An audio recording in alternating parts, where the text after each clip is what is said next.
पदोपदी निज पदा गेलिये ओ, पदोपदी निज पदा गेलिये ओ, कर्म संचित सकर्मक झाले ओ, तेथे आपुले नाठवे काही ओ, आपापना न पडे ठाई ओ.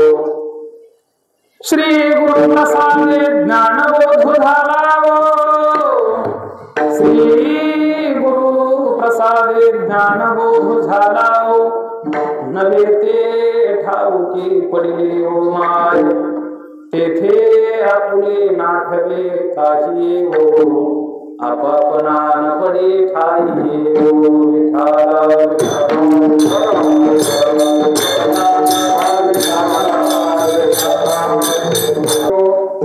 पदोपदी निज पदा गेली ओ, कर्म संचित सकर्मक झाली ओ, तेथे आपुले नाठवे काही ओ, आपापना न पडे ठाई ओ. प्रस्तुत प्रसंगी तुम्हा ज्ञानवृद्ध वयोवृद्ध सज्जन भाविकांच्या सेवेकरता निवडलेला अभंग स्वानंद सुखनिवासी वैकुंठवासी गुरुनाम गुरु सद्गुरु एकनाथ बाबांच्या सेवेकरता निवडलेला अभंग, समाधीत आणि माऊली ज्ञानोबरायांच्या सेवेकरता निवडलेला अभंग, नवे नवे त्या भगवान परमात्म्याच्या सेवेकरता निवडलेला अभंग की ज्या भगवान परमात्म्याची या जगावरती कर्तुम अकर्तुम अन्यथा कर्तुम अशी शक्ती आहे. भगवान परमात्मा आपल्या शक्तीचं वर्णन करत असताना श्रीमद भगवद गीतेमध्ये सांगतोय, मीही नेहमी सांगत असतो, गतिर्भरता प्रभू साक्षी निवास शरणं सुरत प्रभो प्रलय स्थानम निधानम बीजमाभ्यम. मी बोलविल्या वेद बोले, मी चालविल्या सूर्य चाले, मी हलविल्या प्राण माहले जो जगाती चालिता. पर्वते वैसकान संडावी समुद्रे रेखा ओलांडावी, या सर्व स्वभूते वाहावी ही आज्ञा माझी. वृक्षाची पाने हली ज्याची सत्ता, राहिली अहंता मग गोठे ऐसा तो समर्थ ब्रह्मांडाचा धने. वर्म हे जाणून शरणालो, पावनती भासती पंचानना समान. तया श्रोत्याचे आचरणी दान, साष्टांग नमन करीत असो. मज दिसतसे परमविख्यातो, तो जाण ब्रह्मयाचा सुतो. नारद जाण नाम दिदीक्षो, तयाचे आचरणी नमन गाव. आता गान गंधर्व देवता, कोकिळ कंठ स्वरा राका. जी कीर्तने वैवासित लोका, तयाची आचरणी नमा नगा पांडुरंगा करो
दुसरे चरण संताचे त्यांच्या कृपादाने कथेचा विस्तार बाबाजी सद्गुरु दासकृपा ओम नमो ज्ञानेश्वरा करुणाकरा दया तुमचा अनुग्रह लाभलो पावन झालो चराचरी मंगलम भगवान विष्णु मंगलम गरुडध्वजा मंगलम पुंडरीकाक्ष मंगलाय नमः हरे समचरण सरोजं सांगणीलांबुधाभं जगन्निहितपाणि मंडनं मंडनानां तरुण तुलसी माला कंदरं कल्यनेत्रं समेत वरहास विठ्ठलं चिंतयामि यं ब्रह्मा वरुणे रुद्रमरुतस्तुमन्ति दिव्यस्तवे वेदै सांगपदक्रमोपनिषदे गायन्ति सामगा ध्यानावस्थितगतेन मनसा पश्यन्ति यं योगिनो यशान्तमिदुसुरासुरगणा देवाय तस्मै नमः मस्तकहे पायावै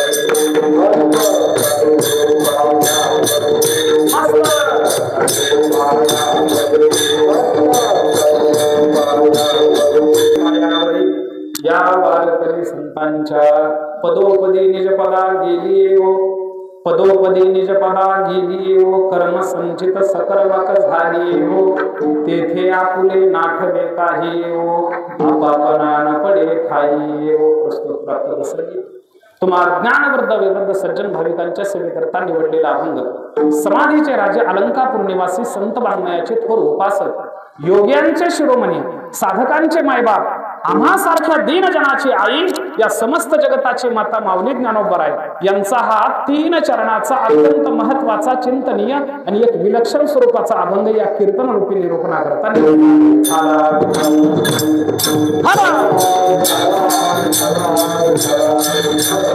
हाच अभंग चिंतना करता का निवडला याची अनेक कारण मला आपल्या समोर मांडता येतील बरं का पण ऐका एक प्रमुख कारण आपल्या समोर मांडतो आपण ज्या भूमीमध्ये खऱ्या अर्थाने सुंदर प्रकारचा विसावा घेत आहोत महाराज ती भूमी म्हणजे सामान्य नाही मी तुम्हाला सांगितलं भूमी ही 3 प्रकाराने पवित्र असते ज्या भूमीला स्वतः संतांचं अधिष्ठान असतं ती भूमी एका अर्थाने दादा पवित्र असते बरं का ज्या भूमीला स्वतः ईश्वराचं अधिष्ठान असतं वैती मामा ती भूमी एका अर्थाने पवित्र असते आणि ज्या भूमीमध्ये अखंड हरिनाम संकीर्तनाच्या माध्यमातून नामसंकीर्तन केल्या जातं ती भूमी एका अर्थाने पवित्र असते आणि ज्या भूमीला तीर्थाचंही अधिष्ठान असतं ती भूमी एका अर्थाने पवित्र असते असं 4ही प्रकारामध्ये बसणारी ही भूमी आहे विठाला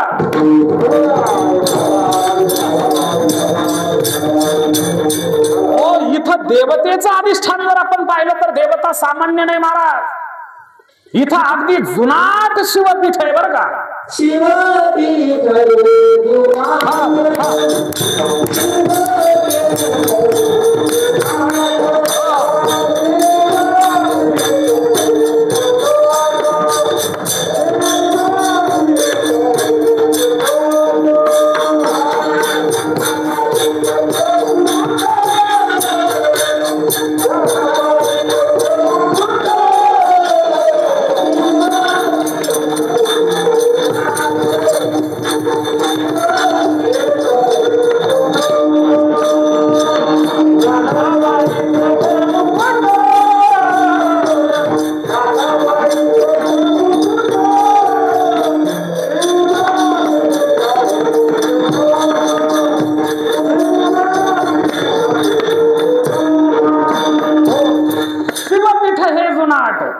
आणि ज्ञानाबाई तेथे मुकुट.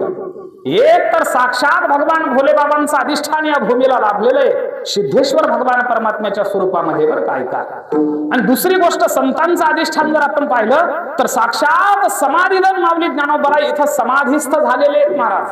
म्हणून संतांचं हे अधिष्ठान इथं लाभलेलं आहे. माऊली ज्ञानोबारायांचं काय वर्णन करावं महाराज. अरे साक्षात तो पांडुरंग परमात्माच माझ्या माऊली ज्ञानोबाराच्या स्वरूपामध्ये या मृत्यू लोकामध्ये अवतरित झालेला होता. अवतार पांडुरंग नाव ठेविले ज्ञानी, बरं का. किंवा स्वतः नामदेव महाराजांना भगवान पांडुरंग परमात्मा म्हणतात नामदेवा.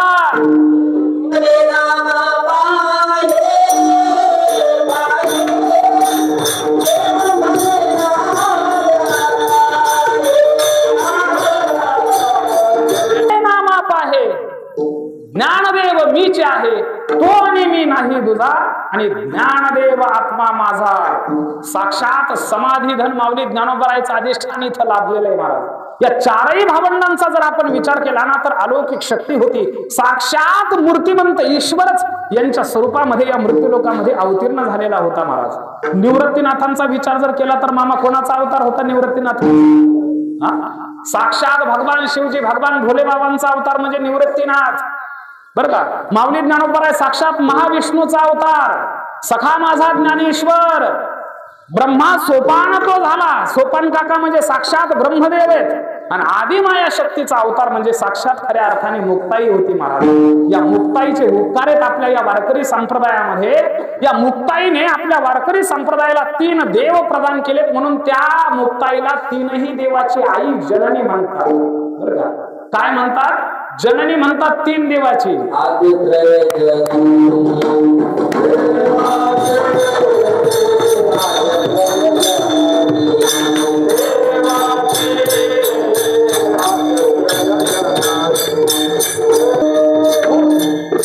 देव दिलेत महाराज आपल्या या वारकरी संप्रदायाला, हत्तीच्या मस्तकासारख्या वारकरी संप्रदायाला. हो कोणी? या मुक्ताईने. म्हणून मी नेहमी सांगत असतो ऐका ना, स्त्री शक्ती ही अलौकिक शक्ती आहे महाराज या विश्वामध्ये, बरं का. आतापर्यंत जर तुम्ही इतिहासामध्ये जर डोकावून पाहिलं तर बघा, महाभारत घडलं कोणामुळे घडलं? हो एका स्त्रीमुळे घडलं ना. मला सांगा, रामकथा घडली, रामायण घडलं कोणामुळे घडलं? एकल्या एका सीतेमुळे, स्त्रीमुळेच घडलं ना. स्त्री शक्ती ही अलौकिक शक्ती आहे. जीवनामध्ये उत्थान करायचं जर असेल तर महाराज एक स्त्री सामर्थ्य पाठीमागं लागतं, बरं का. ऐका, आणि एखाद्याचा घात जर करायचा असेल तर त्याच्या पाठीमागं सुद्धा एक स्त्रीच असते. विठाला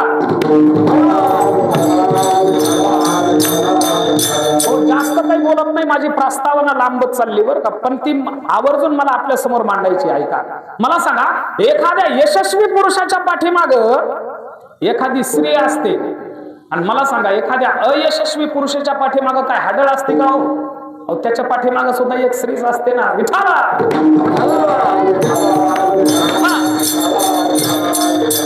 स्त्रीचं सामर्थ्य अलौकिक सामर्थ्य आहे महाराज. काय उपकार या आदिशक्ती खऱ्या अर्थाने मुक्ताईचे.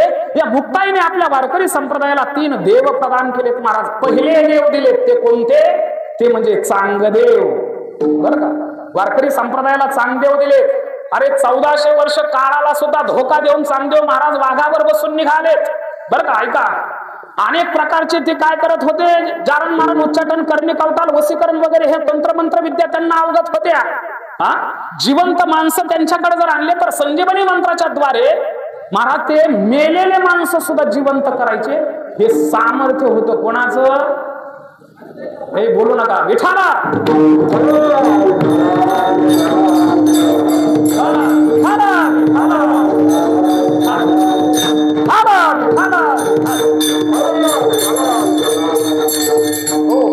मेलेला माणूस जर चांगदेवाच्या समोर आणून टाकला ना, माझ्याकडे लक्ष द्या महाराज, संजीवनी मंत्राचा प्रयोग करून त्यांना ते जे काय करायचे, जिवंत करायचे त्या मेलेल्या माणसाला, बरं का. ज्या वेळेस श्री संत माऊली ज्ञानोबा, निवृत्तीनाथ, सोपान काका, मुक्ताई आणि ज्ञानदेव हे पैठणवरून निघाले. आणि निघाल्याच्या नंतर चांगदेवांच्या आश्रमाच्या जवळ आले. आणि आश्रमाच्या जवळ आल्याच्या नंतर या 4ही भावंडांना सांगितलं इथं महान योगी आहेत. 1400 वर्ष काळाला सुद्धा धोका देऊन इथं वास्तव्य करतात आणि मेलेले माणसं सुद्धा जिवंत होतात। आदिशक्ती मुक्ताईने सांगितलं तो चांग्या काय मेलेले माणसं जिवंत करतो म्हणे। तिथं एक मेलेल्या कुत्र्याचं हाड पडलेलं होतं महाराज, ऐका। एक बारीकसा हाड पडलेलं होतं, ते हाड हातामध्ये मुक्ताईने घेतलं आणि असं रस्त्यावर फेकलं आणि रस्त्यावर फेकल्याबरोबर महाराज ते कुत्र सजीव होऊन चालायला लागलं। विठाला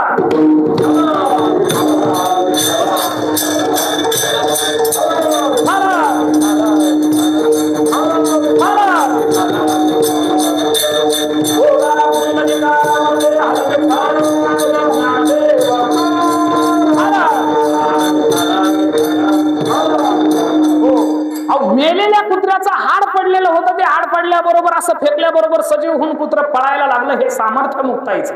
आणि ज्यावेळेस ही वार्ता त्यांच्या कानावर पडली, माऊली ज्ञानोबराय या सुंदर प्रकारच्या अलंकापूर नगरीमध्ये आले।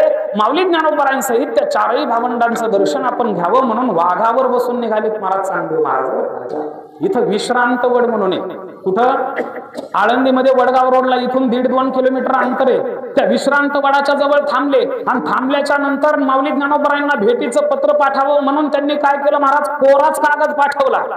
मुक्ताई म्हणते ज्ञानदेवांना, ज्ञानदादा अरे 1400 वर्ष काळाला सुद्धा धोका देऊन हा चांग्या कोराच राहिला रे। पण माऊली ज्ञानोबरायांनी सांगितलं, मुक्ते अगं कोरा कागद आणलाय म्हणजे त्याच्यावर काहीतरी लिहिता येतं, पण चुकीचे अक्षर जर त्याच्यावर टाकून आणले असते तर ते नीट आपल्याला व्यवस्थित फोडून लिहिता सुद्धा आलं नसतं। महाराज चांगदेव 65 नावाची सुंदर प्रकारचा ग्रंथ प्रगट केला माऊली ज्ञानोबरायांनी आणि तो चांगदेवांना पाठवला, त्याचा अर्थ एका शब्दाचा सुद्धा कळाला नाही हो। मग मला सांगा, चांगदेवांना माऊली ज्ञानोबरायांनी जे लिहिलेलं वाङ्मय होतं, चांगदेव 65 होती, 65 ओव्या होत्या, त्या ओवीचा एक अक्षर कळालं नाही आणि आज निवडलेला अभंग मी हा माऊली ज्ञानोबरायांचा आहे। महाराज त्याच्यातलं एक अक्षर तरी मुलगाडा आपल्याला होईल का इथं? विठाला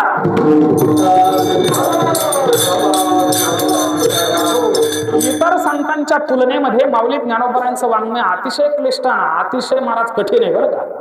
कीर्तनाला महाराज लोक जास्त करून माऊलीचे अभंग कीर्तना करता घेत नाहीत। माऊली ज्ञानोबरायचा हरिपाठ सोपा, माऊली ज्ञानोबरायची ज्ञानेश्वरी जर श्रद्धेने वाचली तर ती सोपी, महाराज ती लवकर आपल्या समोर अर्थ प्रगट करते बरं का। पण चांगदेव 65 वगैरे हे इतर ग्रंथ जर आपण पाहिले ना, किंवा माऊली ज्ञानोबरायांचे ते ग्रंथही सुद्धा आपण महाराज आत्मसात करू शकतो, पण माऊली ज्ञानोबरायच्या गाथेतील जे अभंग आहेत ना, ते चांगल्या चांगल्या बुद्ध्याधिकांच्या सुद्धा बुद्धीला भोक्षे पाडणार आहे बरं का। मी स्वतः बोलत नाही, माऊली ज्ञानोबराय बोलतात, पडता जाता भोक्षे बुद्ध्याधिकांचे। विठाला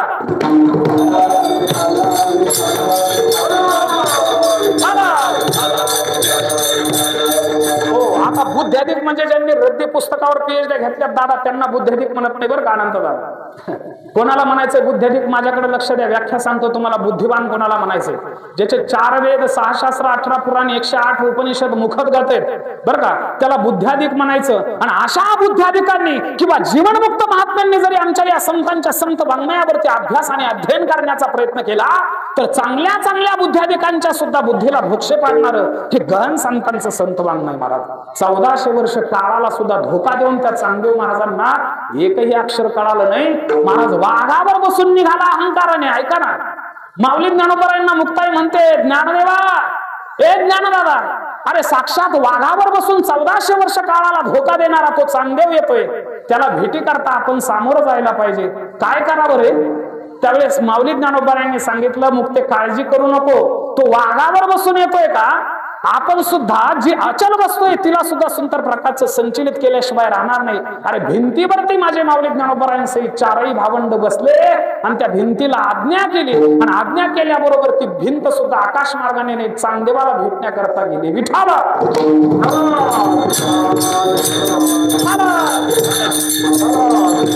वडगाव चौकामध्ये ती भिंत आहे साहेब बरं काय काय, त्या भिंतीला लोक एवढी श्रद्धा होती त्या भिंतीवरती, त्या भिंतीचे ते दगड सुद्धा उकरून कोरून खाल्लेत लोकांनी त्या काळात त्या बरं का।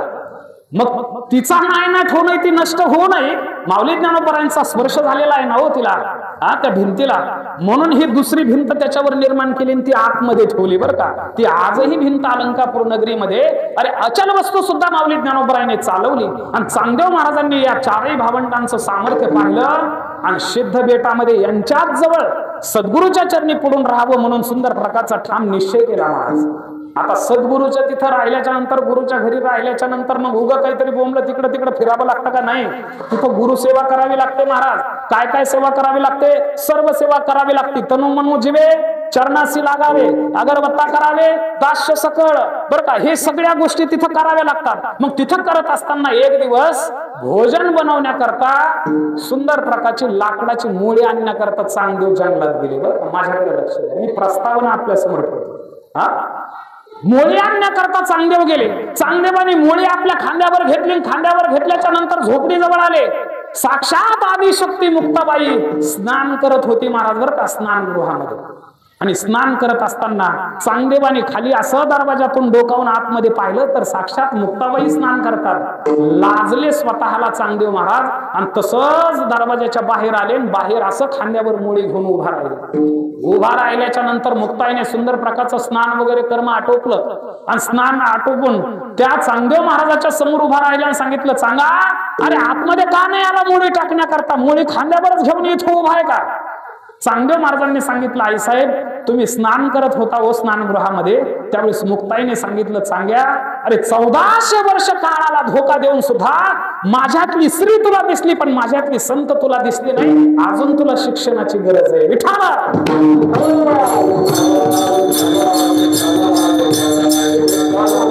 त्यावेळेस महाराज चांगदेव महाराजाचे डोळे उघडले आणि उघडल्याबरोबर चांगदेव महाराजांनी निश्चय केला, अरे आतापर्यंत 1400 वर्ष मी जगलो, बरं का, आतापर्यंत 1400 वर्ष मी जगलो, पण आतापर्यंतचं जीवन हे व्यर्थ गेलं महाराज. इथं या दिंडीच्या माध्यमातून आलेल्या सगळ्या माता भगिनींना, या संपूर्ण पुरुष वर्गांना सुद्धा माझं सांगणं आहे, बरं का, तुमचा जन्म कधी झाला ही जन्मतारीख कधीच धरायची नाही, पण ज्ञानेश्वरी ज्या दिवशी तुमच्या हातामध्ये पडली ना, तिथून पुढे तुमचा जन्म. विठाला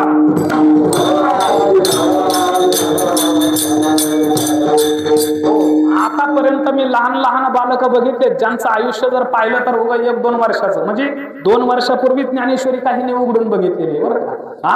काहींचा अजून जन्म सुद्धा झालेला नाही महाराज इथे बसलेले. कधी संतनाचा आपण सुंदर प्रकारचा महाराज अंगीकार करतोच आपल्या जीवनामध्ये. माऊली ज्ञानोबा यांची ज्ञानेश्वरी ज्यामध्ये हातामध्ये पडल्याबरोबर आपण उघडली त्या दिवशीपासून आपली जन्मतारीख धरायची महाराज.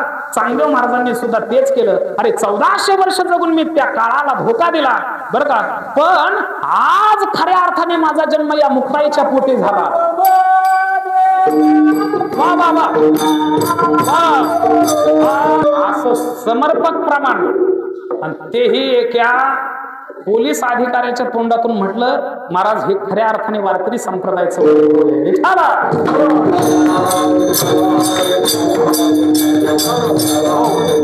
प्रमाण हे समर्पक बसले पाहिजेत महाराज. तर मग त्या कीर्तनकाराला पुढचं सुस्त की काय सांगावं. त्याची एक धारा असते कीर्तनाच्या चिंतनाची, ती धारा तुटत नाही. आणि काही काही जाग्यावर असे टाळकरी भेटतात महाराज, काय सांगावं तुम्हाला. एखादं काहीतरी विक्षिप्त प्रमाण दिलं की महाराज दुसरीकडेच विषय पाहतो, त्या अभंगाचं चिंतनही बाजूला जातं. विठाला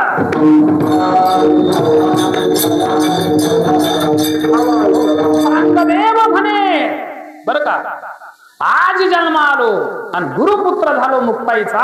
चांगदेव महाराजांनी सांगितलं, खऱ्या अर्थाने आज माझा जन्म झाला. असे महान खऱ्या अर्थाने हे त्रिदेव होते. बरं, निवृत्तीनाथांचाही अधिकार तेवढाच मोठा, सोपान काकाचाही अधिकार तेवढाच मोठा, मुक्ताईचा अधिकारही तेवढाच मोठा, श्री संत ज्ञानेश्वर महाराजांचा सुद्धा अधिकार तेवढाच मोठा. आणि अशा या परमपवित्र संतांचा अधिष्ठान या भूमीला लाभलेलं आहे महाराज. म्हणून ही भूमी पवित्र आहे, बरं का. एक तर भगवंताचा अधिष्ठान, एक तर संतांचा अधिष्ठान आहे, आणि दुसरी गोष्ट अखंड नाम संकीर्तनाच्या माध्यमातून प्रत्येक धर्मशाळेमध्ये म्हणा, मठामध्ये म्हणा, संस्थेमध्ये म्हणा, महाराज अखंड नाम संकीर्तन या भूमीमध्ये केल्या जातं. म्हणून त्याही अर्थाने ही भूमी पवित्र आहे. आणि तिसरी गोष्ट म्हणजे साक्षात इंद्रायणी मातेचं अधिष्ठान या भूमीला लाभले, म्हणून त्याही अर्थाने ही भूमी पवित्र आहे. आणि अशा या परमपवित्र भूमीमध्ये माऊली ज्ञानोबरायांचं अधिष्ठान असल्यामुळं त्या माऊली ज्ञानोबरायांच्या शब्दामधूनच आज प्रबोधन या कीर्तनाच्या माध्यमातून करावं. म्हणून माऊली ज्ञानोबरायांचा अतिशय क्लिष्ट असा एक विलक्षण स्वरूपाचा अभंग कीर्तन रूपी निरूपणा करता निवडला आहे.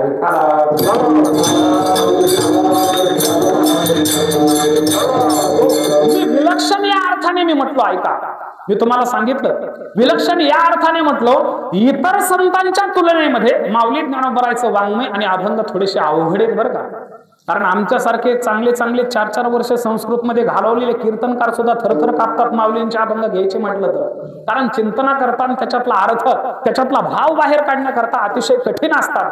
पण हे जे सर्व आपण करणार आहेत ते माऊलींच्या कृपेनेच करणार आहेत बरं का. माऊली जशी जशी बुद्धी देतील तसं तसं या अभंगावरती आपण निरूपण करण्याचा प्रामाणिक प्रयत्न करणार आहे. मी सांगितलं तुम्हाला, आपल्या या संतांच्या संत वाङ्मयाकडे जर आपण विचार केला तर प्रगाढ संत वाङ्मय आपल्या या संत वाङ्मयाच्या माध्यमातून संतांनी निर्माण केलं महाराज. मी नेहमी सांगत असतो, अरे जगाच्या पाठीवरती अनेक प्रकारचे धर्म अस्तित्वात आहेत, पंथ उपपंथ आणि संप्रदाय अस्तित्वात आहेत, पण वारकरी संप्रदायासारखा पंथ नाही, वारकरी संप्रदायासारखे संत नाहीत, वारकरी संप्रदायासारखे ग्रंथ नाहीत, आणि वारकरी संप्रदायासारखा आपल्या भोळ्या भक्तांवर प्रेम करणारा पंढरीश पांडुरंग परमात्मा नाम भगवंत देखील तुम्हाला इतर धर्मामध्ये बघायला भेटणार नाही. विठाला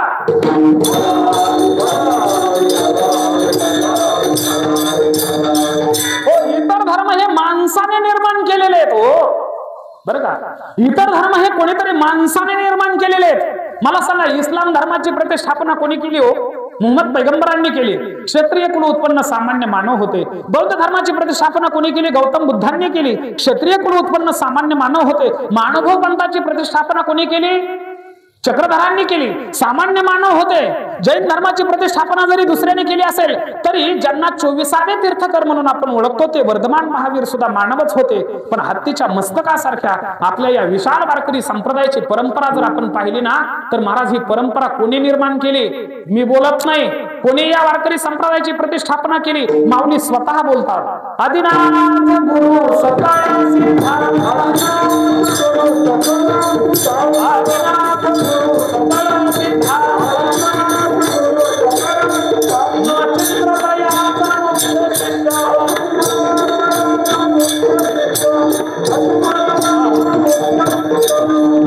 आदिनाथ गुरु सकळ सिद्धांचा मच्छिंद्रतयाचा मुख्य शिष्य मच्छिंद्राने बोध गोरक्षासी केला. गोरक्ष वळला गहिनी प्रती, गहिनी प्रसादे निवृत्ती दातार, आणि ज्ञानदेवा सार चोजविले. माझ्या माऊली ज्ञानोबरांपर्यंत ती परंपरा येते आणि तीच परंपरा पुढे चालत असताना स्वानंद सुखनिवासी वैकुंठवासी गुरुनाम गुरु सद्गुरु जोग महाराजांनी सुंदर प्रकारचं 100 वर्षापूर्वी बरं का सुंदर प्रकारचं जोग महाराज वारकरी शिक्षण संस्थेची प्रतिष्ठापना केली. आणि त्या परंपरेमध्ये अनेक प्रकारचे संत महात्मे खऱ्या अर्थाने या संप्रदायामध्ये उदयास आलेत हो.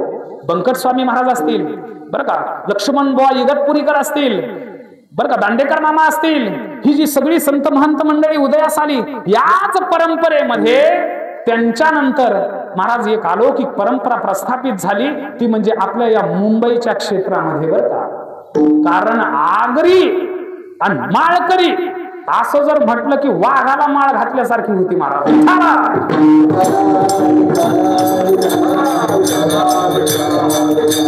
व्यवसाय सुद्धा तोच आहे ना. मच्छी आणि भाताशिवाय तिथं खायला उदरनिर्वाह महाराज करण्याकरता काहीच नाही ना दुसरं. विकण्याकरता मच्छी, खाण्याकरता मच्छी, म्हणजे रात्रंदिवस महाराज माशामध्येच आपण पडून आहोत ना. तसं आगरी आणि माळकरी म्हटलं की वाघ शाकाहारी बरं, वाघ शाकाहारी. अरे 2 आणि त्या 3 संतांचे अलौकिक उपकार आहेत आपल्यावरती. पहिले संत होऊन गेले ते म्हणजे स्वानंद सुखनिवासी वैकुंठवासी गुरुनाम गुरु सावळाराम बाबा. दुसरे संत होऊन गेले वामन बाबा. आणि तिसरे अलौकिक अद्वितीय संत होऊन गेले ज्यांनी बरं का, ज्यांना तुम्ही आम्ही आपल्या डोळ्यांनी पाहिलं महाराज, ते म्हणजे सद्गुरु एकनाथ बाबा. विठाला मला सांगा, इकडे आळंदीला आणि पंढरपूरला फिरकले असते का होते मच्छीन भाग सोडून? व्यवसाय सोडून कधीतरी वारकरी संप्रदायाचे सुंदर प्रकारचे पायिक झाले असते का? यातल्या कोणीतरी सुंदर प्रकारची पवित्र तुळशीची माळ परिधान केली असती का? कधीतरी आपल्याला या वारकरी परंपरेमध्ये यायला भेटलं असतं का? ही अलौकिक परंपरा आहे. या परंपरेमध्ये आपलं जीवन सार्थक करून घेण्याचं आणि सार्थकी लावण्याचं सामर्थ्य आपल्या ठिकाणी निर्माण झालं असतं का महाराज? महाराज त्या संतांनी आपल्याला खऱ्या अर्थाने अगोदर मार्ग दाखवला आणि त्या मार्गाने निष्कलंक आपण जर चालत गेलो तर निश्चित आपल्या पंथापर्यंत आपण गेल्याशिवाय राहणार नाही.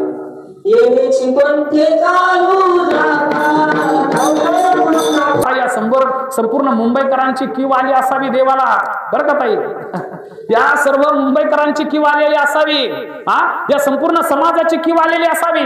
म्हणून साक्षात भगवान परमात्म्यानेच बरं का असं ठरवलं असावं. या संपूर्ण जगामध्ये अनेक प्रकारच्या जातीपंथामध्ये अनेक प्रकारचे संत जन्माला आलेत.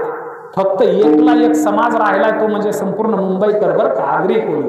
आणि त्या आगरी समाजामध्येच लोकांचं कल्याण करणार एखादा कोणीतरी महात्मा पाठवावा म्हणून तर साक्षात भगवान परमात्म्याने महाराज या 3 संतांना तुमच्या आमच्या मध्ये पाठवलं. विठाला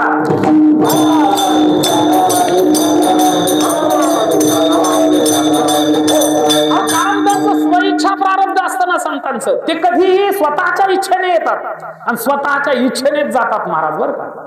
म्हणून बाबा आले तेही स्वतःच्या इच्छेनेच आले. इथं सुंदर प्रकारचं अलंकापूर नगरीमध्ये माऊली ज्ञानोबरायचं सानिध्य प्राप्त केलं महाराज श्रद्धेय बाबांनी. आणि जोर महाराज वारकरी शिक्षण संस्थेचे 4 वर्ष पूर्ण करून एवढी विद्वत्ता खऱ्या अर्थाने प्रखर आपल्या जीवनामध्ये सुंदर प्रकारची त्यांनी घेतली होती. महाराष्ट्रामध्ये त्या काळामध्ये पांढरी चारला कीर्तन करणारे फक्त 2 महात्मे होते. ते म्हणजे रामायणाचार्य गुरुवर्य विष्णू महाराज कवळेकर आणि दुसरी व्यक्तिमत्व जर कोण असेल तर ते म्हणजे सद्गुरू आपले एकनाथ बाबा.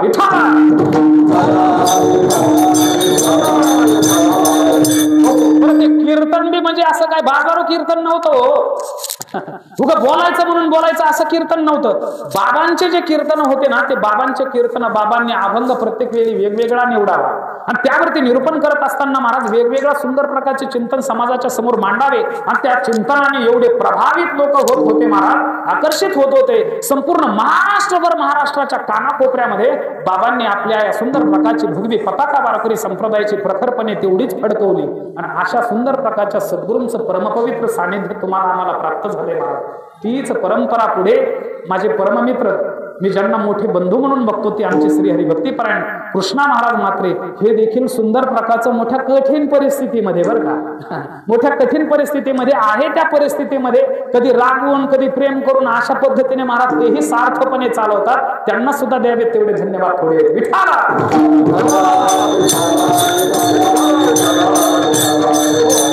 ही सगळी संत मंडळी महाराष्ट्राच्या भूमीमध्ये जन्माला आली म्हणून महाराष्ट्र हा संत प्रधान म्हणून ओळखला जातो बरं काय.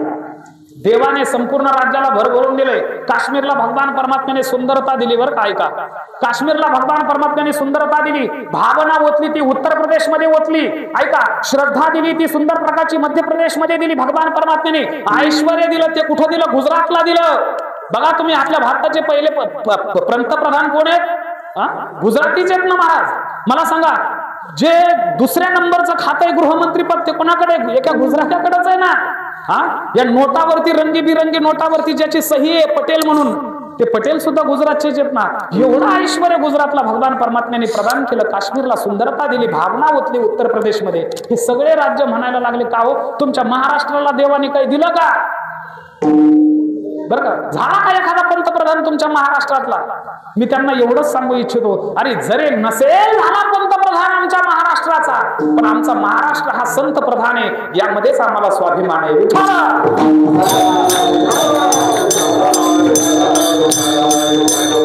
अनेक परंपरा महाराज या महाराष्ट्राच्या भूमीमध्ये उदयाला आले. तिकडं पाहिलं तर शिवणीकर परंपरा आहे बरं का. नामदेव महाराजांची सुंदर प्रकारची परंपरा आहे. तिकडं जर पाहिलं तर महाराज अनेक प्रकारच्या परंपरा आहेत. इकडं जर पाहिलं पुन्हा परत त्र्यंबक वगैरे इकडं पूर्व पश्चिम दक्षिण उत्तर महाराष्ट्राच्या कानाकोपऱ्यामध्ये जर पाहिलं तर अनेक प्रकारच्या परंपरा आपल्या महाराष्ट्राच्या भूमीमध्ये जन्माला आल्या आणि त्यापैकी एक अद्वितीय बरं का वर्तमानामध्ये महाराज ज्यांच्याकडे आदराने संपूर्ण समाज पाहतो ते म्हणजे सध्या गुरुवर्य श्री बाबा होते बरं. आणि म्हणून बाबांच्या या परमपवित्र स्थानामध्ये त्यांनी उभा केलेल्या या वारकरी संप्रदायाच्या वैभवामध्ये आपण विसावा घेण्याकरता खऱ्या अर्थाने इथं बसलेलो आहोत बरं का. बरं का इथं विसावा घेण्याकरता बसलेलो आहोत. सगळे टाळकरी मंडळी आता प्रत्येकाचे नाव मला माहिती आहेत. श्रद्धेय साहेब आहेत आमचे आदरणीय साहेब वास्तविक पाहता बरं का. पोलीस मध्ये नोकरी करून सुद्धा बरं का शासकीय काम सुद्धा त्यांनी करून आतापर्यंत आपलं संपूर्ण जीवन त्यांनी महाराज आपल्या या दिंडी करता समर्पित केलेलं होतं. पायी वारी करत तिकडे जायचं म्हणजे ज्या वेळेस ते ड्युटीवरती रुजू होते नोकरीवरती होते त्याही वेळेस 1-1.5 महिन्याचा कालावधी ते काढायचे आणि त्याही काळामध्ये महाराज पायी वारी करायचे. तिकडून येत असताना सुद्धा परत वारी करायची. हा चांगला मोकळा माणूस सुद्धा करू शकत नाही. विठाला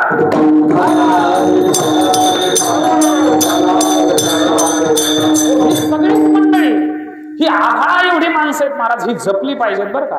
कारण ही माणसं पुन्हा पुन्हा आपल्याला परत भेटणार नाहीत. संपूर्ण जीवन यांनी परमार्थाकरता घातलेलं आहे. हो तुमचे भालचंद बाबा काय जीवन आहे महाराज. 80-85च्या पुढे त्यांचं वय गेले परंतु बाबांचं सुंदर प्रकारचं सावलीसारखं जीवन जगले. कुठेही कीर्तन असू द्या, मुंबई प्रांतामध्ये बाबांचं असू द्या किंवा आस्था गायत ती परंपरा कोण्याही सप्ताहामध्ये त्यांची एक हजेरी असल्याशिवाय राहत नाही या वयामध्ये. आणि या वयामध्ये आम्ही गाड्या घोड्यामध्ये बसतो महाराज, पण ही महात्मे मंडळी महाराज पायी चालतात बरं का. पायी चालतात. ही आभाळा एवढी माणसं आहेत. आमचे बबन मामा असतील इकडं, आमचे आदरणीय भगवान बाबा असतील तिकडं, संपूर्ण भोजनाची व्यवस्था जे करत होते आमचे ज्ञानदेव भाऊ असतील महाराज, ही संपूर्ण प्राणपणाने निष्ठेने तेव्हापासून आपल्या या दिंडीची सेवा करतायत बरं का. म्हणून त्यांना सुद्धा द्यावेत तेवढे धन्यवाद थोडेसे. आजची जी पंगत आहे, मी नेहमी सांगत असतो, सप्ताहाच्या माध्यमातून, हरी कीर्तनाच्या माध्यमातून किंवा सत्संगाच्या माध्यमातून, धार्मिक कुठल्याही कार्याच्या माध्यमातून अन्नदानाला अनन्यसाधारण महत्व आहे. मी अन्नदानाचं महत्व प्रवचनाच्या माध्यमातून रस्त्याने तुम्हाला सांगितलं देहूमध्ये. अन्नदान का करावं? अन्नदान जर आपण केलं नाही तर काय होऊ शकतं? अनेक प्रकारचे दान दिलेले आहेत महाराज बरं का. दान सांगितलेले, सुवर्णदान, ताम्रदान, भूदान, गोदान बरं का, सगळे दान सांगितलेले. पण सर्वांमध्ये सर्वश्रेष्ठ दान जर कुठलं सांगितलं असेल तर ते अन्नदान सांगितलेलं आहे. विठाला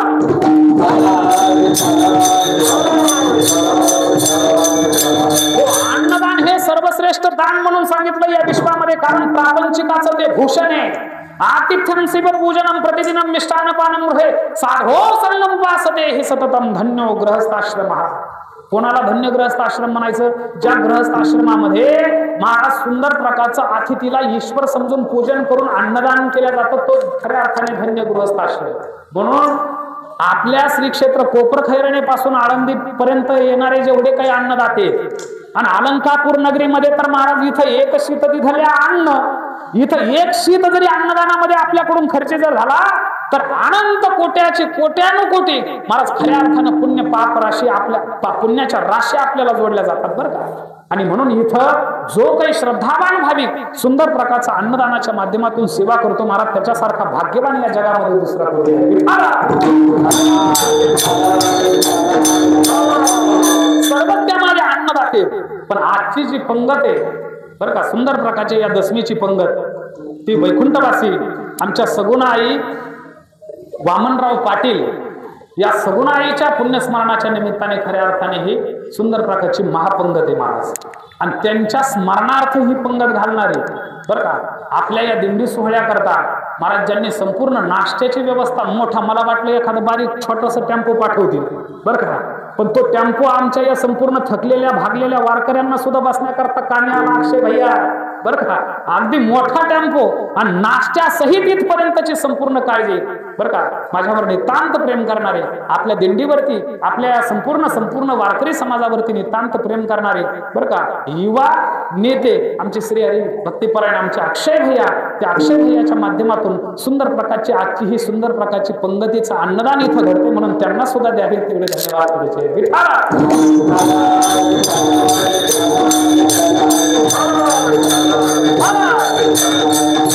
ही सगळीच मंडळी, आता प्रत्येकाचं नाव मी घेत नाही, मी प्रस्तावनेमध्ये संपूर्ण परिहार सुद्धा देऊन टाकलाय बरं का आपल्या.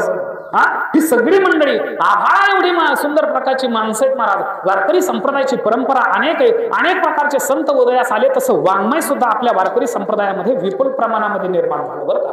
आणि त्यामध्ये अतिशय क्लिष्ट असणारं वाङ्मय जर कोणाचं असेल तर ते माऊली ज्ञानोबरायांचं आहे. पण त्या माऊली ज्ञानोबरायांचं सुंदर प्रकारची अभंग रचना, ते शब्द आपल्या समोर मी चिंतना करता निवडले. त्या शब्दांवरती आपल्याला फक्त अर्ध्या तासामध्ये चिंतन करायचंय. अभंगाला न्याय द्यावा म्हणून मी तुर्त अभंगाकडे वळतो.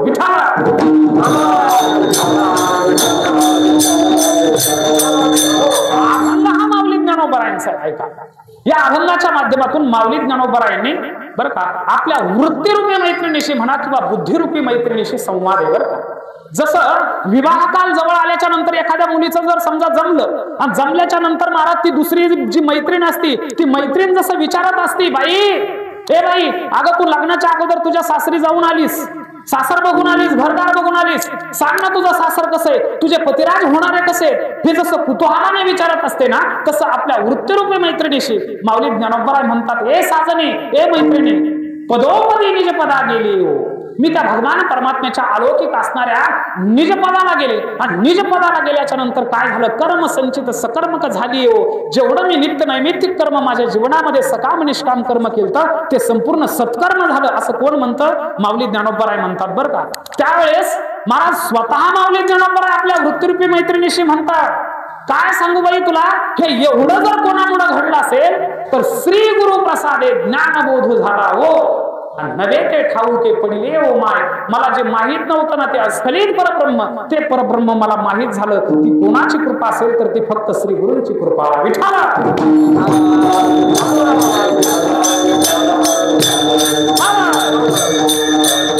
गुरुच्या कृपेमुळे मला हे सगळं प्राप्त झालं. या आशयाखाली आपण पुढचं या संपूर्ण अभंगाचं चिंतन आपण बघणार आहोत बरं का. ऐका, अभंग हा माऊली ज्ञानोबरायांचा आहे. माऊली ज्ञानोबरायांनी अभंगाच्या माध्यमातून संप्रदायामधील साधनेच्या काही पायऱ्या सांगितलेल्या आहेत बरं का.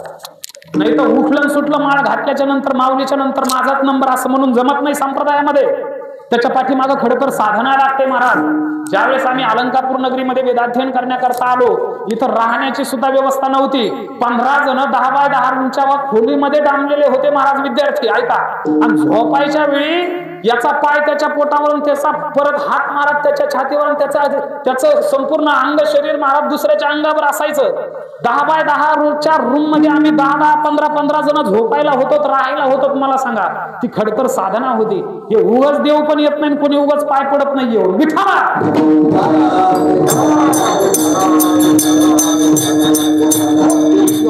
प्राप्त करण्याकरता त्याच्या पाठीमागची साधना आहे महाराज.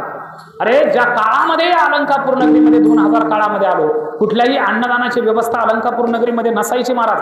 कुठं तरी 10-15 दिवसाच्या नंतर एखादं लग्न अलंकापूर नगरीमध्ये लागायचं.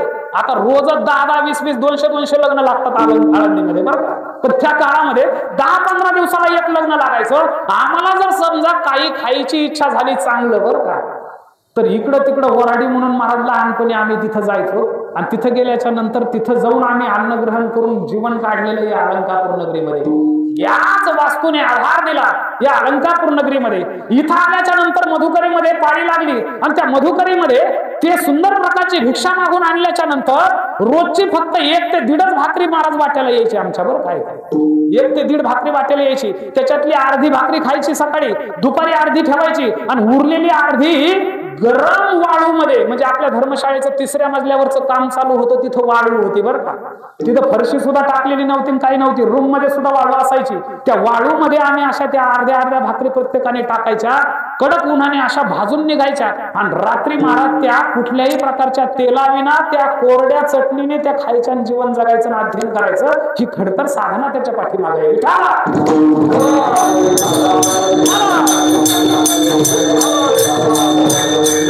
उगाच वारकरी संप्रदायामध्ये प्रवेश नाही महाराज. त्याच्या पाठीमागे खडतर साधना करावी लागते बरं का. अरे 11 दिवस नुसत्या दुधावर राहून साधना केलेली आहे त्या काळामध्ये. म्हणून कुठंतरी हे देव पण आलंय. वारकरी संप्रदायामध्ये महाराज तुळशीची माळ घातल्याच्या नंतर त्याला असं वाटतं की माऊलीच्या नंतर आपलाच नंबर आहे.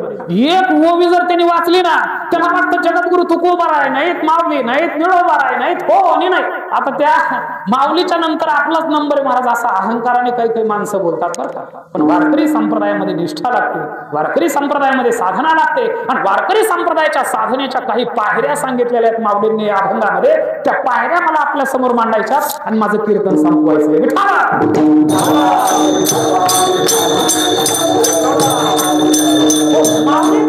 म्हणतात पदोपदी निज पदा गेले. मी कसे गेले? डायरेक्ट गेले नाही त्या भगवान परमात्म्याच्या अलौकिक असणाऱ्या निज पदा करता बरं का. मी कशी गेले? मी पदोपदी म्हणजे पावला पावलाने ना क्रमाक्रमाने त्या भगवान परमात्म्याच्या अलौकिक असणाऱ्या निज पदाला गेले. आता ऐका, पदांचा जर विचार केला ना तर महाराज पद 3 सांगितलेले आहेत बरं का. पद म्हणजे हे पंतप्रधान, गृहमंत्री वगैरे असले पद नाहीत बरं का. मुख्यमंत्री ते पद नाहीत. खासदार, आमदार वगैरे, सरपंच हे असले पद नाहीत. पद हे 3 प्रकारे सांगितले. कोणते कोणते पद सांगितलेत महाराज ऐका. पहिलं पद सांगितलंय. कोणतं पद सांगितलंय? नरक पद सांगितलंय बरं का. बरं का. कुठलं पद सांगितलंय? पहिलं सुंदर प्रकारचं नरक पद सांगितलंय. विठाला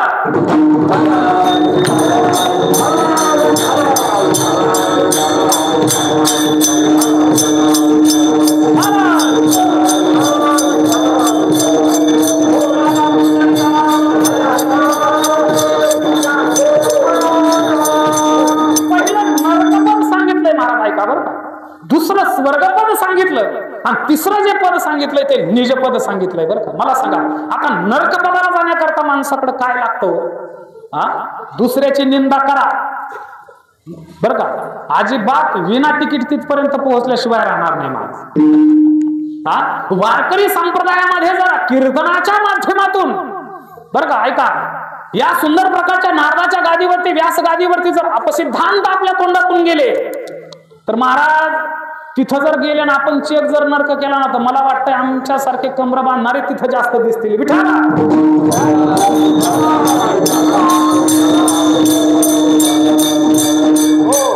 हो, हे शास्त्रदोष येत नाही. नरक पदाला जाण्याकरता तुम्हाला मी साधना सांगतो, ऐका. दुसऱ्याचं वाईट करा, दुसऱ्याचा संसार उद्ध्वस्त करा, विना तिकीट तुम्ही नरकपदाला गेल्याशिवाय राहणार नाही. मला सांगा, जो आपल्या जीवनामध्ये सात्विक कर्म करतो त्याला नरकपदाचा काय अनुभव असणार आहे? आता स्वर्ग पदाला जाण्याकरता काय करावं लागतं महाराज? सकाम भावनेने केलेली साधना ही स्वर्गाधिक आपल्याला भोग प्राप्त करून देते. पुण्याचा संचय आपल्या ठिकाणी असल्याच्या नंतर आपल्याला स्वर्गलोक प्राप्त होत असतो. ऐका ना, मग मला सांगा, ज्याच्याकडे पुण्यच नाही ना त्याला स्वर्गलोकाचा काय अनुभव असणार आहे? स्वर्ग पदाचा काय अनुभव असणार आहे? आणि निजपद कशाने प्राप्त होतं तुम्हाला सांगू का? त्या भगवान परमात्म्याच्या अलौकिक असणाऱ्या मूळ सच्चिदानंद स्वरूप शक्तीचं ब्रह्मतत्वज्ञान आत्मसात केल्याच्या नंतर महाराज निजपदाची प्राप्ती होत असते.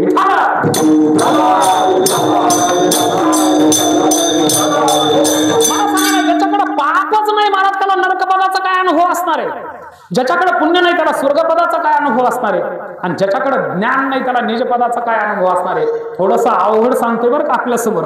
आणि मला माहिती आहे भूक लागल्याच्या नंतर रात्रीच्या वेळी तर महाराज वेदांत सांगू नये बरं का साहेब, बिलकुल सांगू नये, पण तरी सुद्धा आपल्याला कळल पटल रुचल अशा बेंबीच्या देठापासून सांगतोय. ऐका, या निजपदामध्ये अलौकिक प्रकारचं सामर्थ्य आहे म्हणून मी ते आपल्या समोर मांडतोय बरं का. ऐका, मला सांगा, ज्याच्याकडे पाप नाही तो नरकपदाला कसा जाईल आणि तिथला अनुभव त्याला कसा असेल?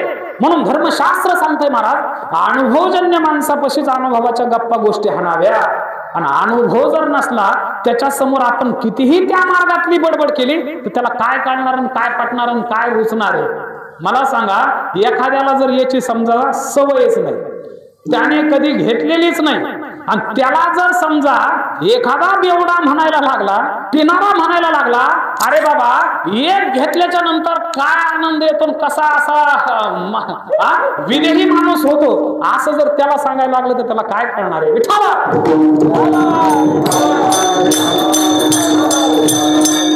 एखादा जर पिणारा जर असेल तर महाराज त्याने कोरी पिणारा जो आहे त्याला सांगावं, कारण त्या मार्गातला त्याला अनुभव आहे ना. म्हणून धर्मशास्त्र सांगते अनुभवजन्य माणसापाशीच अनुभवाच्या गप्पा गोष्टी आणाव्या.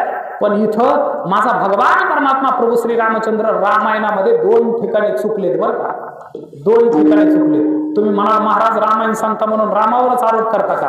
देव कुठे चुकत असतो का? कारण तो भगवान परमात्मा कसा आहे? अयम ही सर्व कल्पना श्रद्धेजिनो मतो मम मद्भाव सर्व भूतेषु, प्रत्येक मातेच्या अनुरेणूमध्ये तो भगवान परमात्मा खऱ्या अर्थाने विराजमान आहे.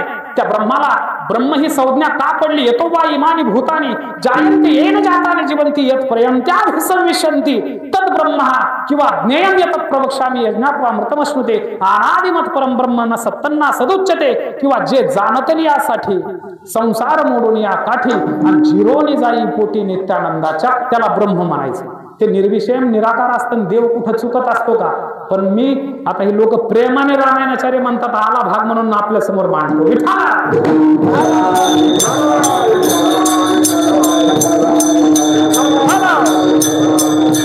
राम 2 ठिकाणी रामायणामध्ये चुकलेले आहेत महाराज. आहे का?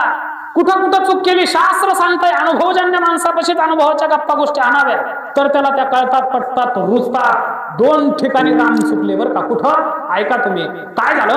भगवान परमात्मा मातृपितृ वचन खरं करण्याकरता कुठं निघाले महाराज?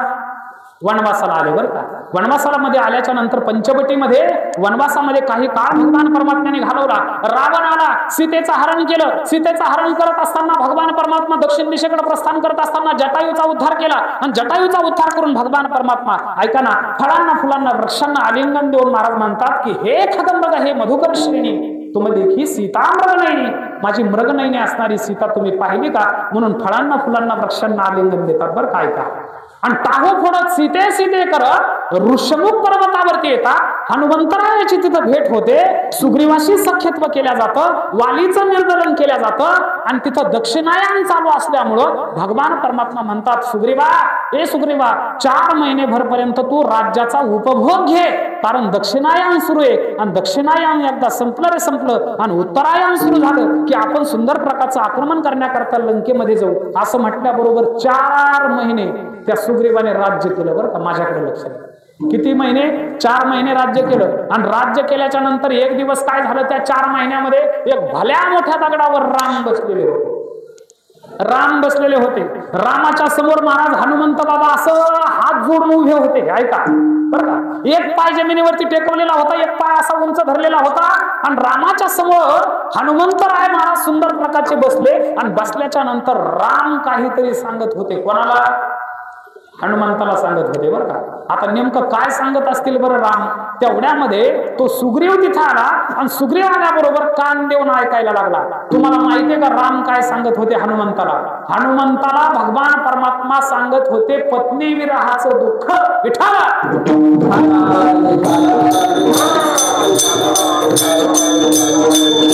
शास्त्र काय सांगतंय? अनुभवजन्य माणसापाशीच अनुभवाच्या गप्पा गोष्टी हाणाव्या. एखादा जर पिणारा जर असेल तर पिणाऱ्याने जर पिणाऱ्याला सांगितलं की एक घेतल्याच्या नंतर डोक्यामध्ये काय होतं म्हणून, हे कोणी सांगावं? अनुभवजन्य माणसाने सांगावं. तसं मला सांगा, राम काय सांगत होते हनुमंताला महाराज? पत्नी विरहाचं दुःख सांगत होते. सुग्रीवाने ते ऐकलं आणि सुग्रीवाने डोक्यावरच मारून घेतलं आणि सांगितलं राम पूर्णपणे पागल झाले म्हणे पत्नीच्या विरहात. कोण रावणाला पत्नीचं सुंदर प्रकारचं यांच्या पत्नीचं काय केलं? हरण केलं. आणि हरण केल्याच्या नंतर पत्नीच्या वियोगाने, पत्नीच्या दुःखाने एवढे दुःखित झाले, कोणासमोर काय सांगावं याचं देखील भान राहिलं नाही म्हणे यांना. काय म्हणे, काय प्रभू असे? प्रभू असून सुद्धा चुकायला लागले. इथं कोण विचार करायला लागलं? सुग्रीव विचार करायला लागले. बरं काय, आणि सुग्रीव भगवान परमात्म्याच्या समोर आले. माझ्याकडे लक्ष द्या.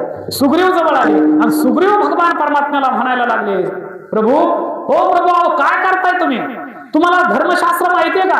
अहो तुम्ही साक्षात देव आहात. तुमच्या वाणीच्या माध्यमातून वेद खऱ्या अर्थाने प्रसवलेत, निर्माण झालेत. तुम्ही वेदाचे निर्माते आहात. वेद तुमच्या मुखातून बाहेर आलेत आणि तुम्हाला धर्मशास्त्र कळत नाही. धर्मशास्त्र काय सांगतंय बरं का? अनुभवजन्य माणसापाशीच अनुभवाच्या गप्पा गोष्टी हाणाव्या. हे विचार तुम्हाला माहितीये का कसं आहे? अहो हे नैष्ठिक ब्रह्मचारी आहे. हे जन्मताच कासुटी घालून आईच्या उदरामधून बाहेर आलेले. अहो याच्या लिंगाचं दर्शन याच्या आईला सुद्धा झालेलं नाही. असं नैष्ठिक अनादि ब्रह्म खऱ्या अर्थाने नैष्ठिक ब्रह्मचारी हो या हनुमान. आणि या हनुमंताच्या समोर तुम्ही पत्नी विरहाचं दुःख सांगता. ते दुःख जर मला सांगितलं असतं तर मला ते कळलं असतं, पटलं असतं, रुचलं असतं. कारण माझी सुद्धा बायको त्या वालीने काही दिवस घेऊन ठेवलेली होती तिथं. मला पत्नी विरहाचं दुःख जर सांगितलं असतं तर मला कळालं असतं, पटलं असतं. मग मला सांगा, राम इथं चुकले का नाही? विठाला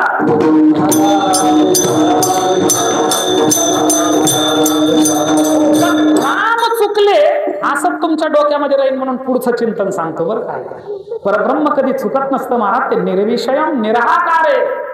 ते कधी चुकत नसतं. भगवान परमात्मा प्रभू श्री रामचंद्र सुग्रीवाला सांगतात, सुग्रीवा, अरे तू म्हणतो ते शास्त्र बरोबर आहे. अनुभवजन्य माणसापाशीच अनुभवाच्या गप्पा गोष्टी मारायला पाहिजे. पण तुला माहितीये का मी काय याच्या समोर सांगतो? ऐक म्हणे, हे जर पत्नी विरहाचं दुःख मी तुला जर सांगितलं असतं तर तू माझं पत्नी विरहाचं दुःख ऐकून घेतलं नसतं. उलट तुझ्याच पत्नी विरहाचं दुःख मला सांगत बसला असता. कारण प्रत्येक माणसाचा स्वभाव आहे, आपलं दुःख हलकं करण्याकरता आपण जर दुसऱ्याला सांगायला लागलो तर ते आपलं दुःख ऐकून घेत नाही, उलट त्याचं दुःख आपल्याला बडबड करून सांगत राहतं.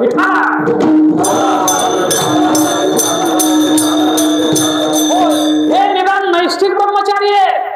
जन्मातच कासुटी घालून आईच्या उदरामधून बाहेर आलेलं आहे.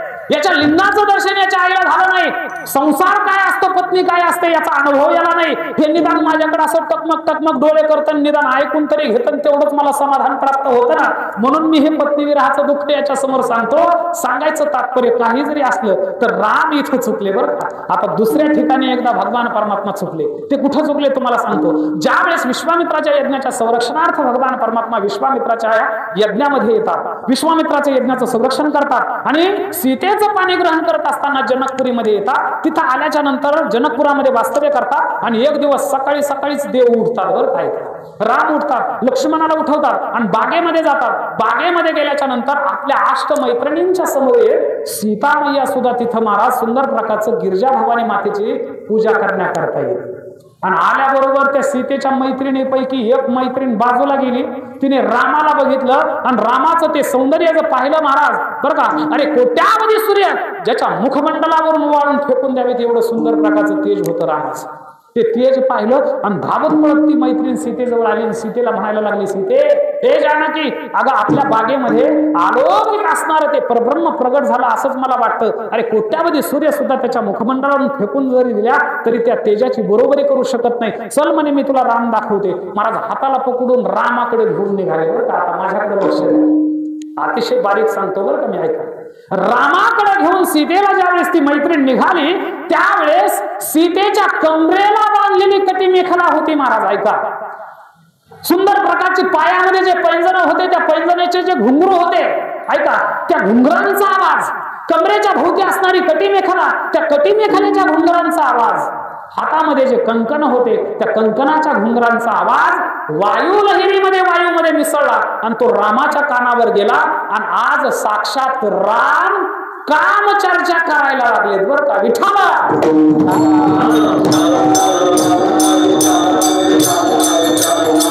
आणि ती चर्चा ही कोणासमोर करतात तुम्हाला सांगू का, जो लहान भाऊ आहे, ज्याला त्याच्यातला काहीही कामाच्या बाबतीतला अनुभव नाही. लक्ष्मण हे अनुज होते, लहान होते, आणि लहान भावाला म्हणायला लागले, लक्ष्मणा, ए लक्ष्मणा, तात सुनहुज नगत नया सुनत सुत सोयी, धनुष्य जग्ग जही कारण होई, जासु बिलोकी अलौकिक शोभा, सहज पुनीत मोर मनुशोभा. लक्ष्मणा, ती बघ ना जनक नंदिनी जानकी, ती आली आणि तिच्याकडे पाहिल्याच्या नंतर माझं मन आकर्षित झालं रे. कोण म्हणायला लागलं, कोण म्हणायला लागलं महाराज, एखादा मोठा भाऊ एखाद्या लहान भावाला आता कलियुगातला तरी म्हणू शकतो का, लहान भावाला जवळ घेऊन, ए रामा, ए रामा, बघ ना समोर दिसणारी स्त्री, तिच्याकडे पाहून माझं मन आकर्षित झालं, असं लहान भावाला म्हणू शकतो का? मग मला सांगा, शास्त्र काय सांगते, अनुभवजन्य माणसापाशी अनुभवाच्या गप्पा गोष्टी हाणाव्या. रामापेक्षा लक्ष्मण लहान होते, मग लक्ष्मणाच्या समोर काम चर्चा करावी का रामाने? मग राम इथं चुकले का नाही? विठाला.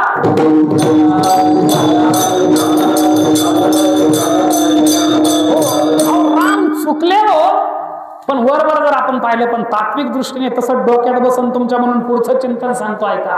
राम लक्ष्मणाच्या समोर काम चर्चा करतात, का करतात त्याच्या पाठीमागचं कारण मी तुम्हाला सांगतो, ऐका ना. लक्ष्मण हे साक्षात मूर्तिमंत वैराग्याचं प्रतीक होतं महाराज, ऐका. अरे स्वतः मूर्तिमंत वैराग्यच लक्ष्मणाच्या स्वरूपामध्ये या मृत्यू लोकांमध्ये अवतीर्ण झालेलं होतं. आणि वैराग्यवान महापुरुषाच्या समोर कितीही काम चर्चा जरी केली तर महाराज ती वैराग्यवान पुरुषाला बाधा करत नाही बरं का. मी रामकृष्ण परमहंसांचं उदाहरण आपल्या समोर ठेवलं. रामकृष्ण परमहंस म्हणजे सामान्य नाहीत. अरे ज्यांनी स्वामी विवेकानंदासारखा प्रखर भगवत भक्त शिष्य या समस्त भूमातेचं, या भारत मातेचं उत्थान करण्याकरता तुम्हाला आम्हाला प्रदान केलं, ते रामकृष्ण परमहंस काय सामान्य असतील? विठाला.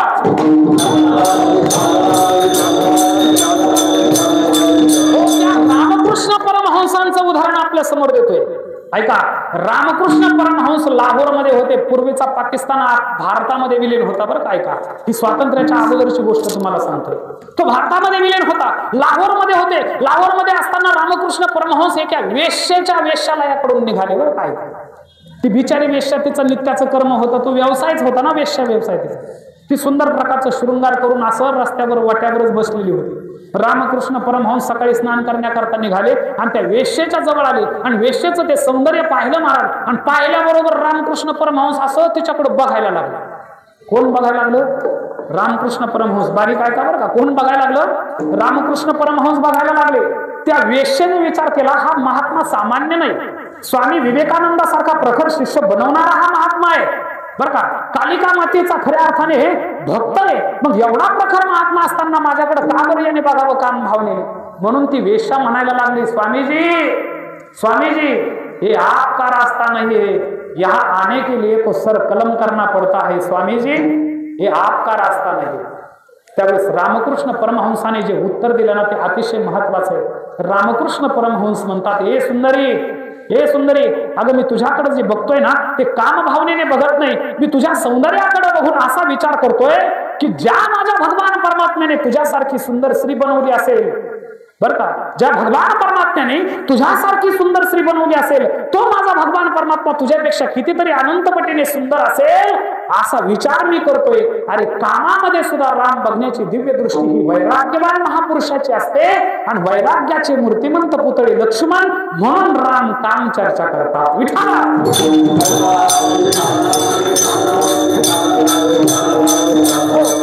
पण तरी सुद्धा महाराज अनुभवजन्य माणसापाशी अनुभवाच्या गप्पा गोष्टी हाणावे.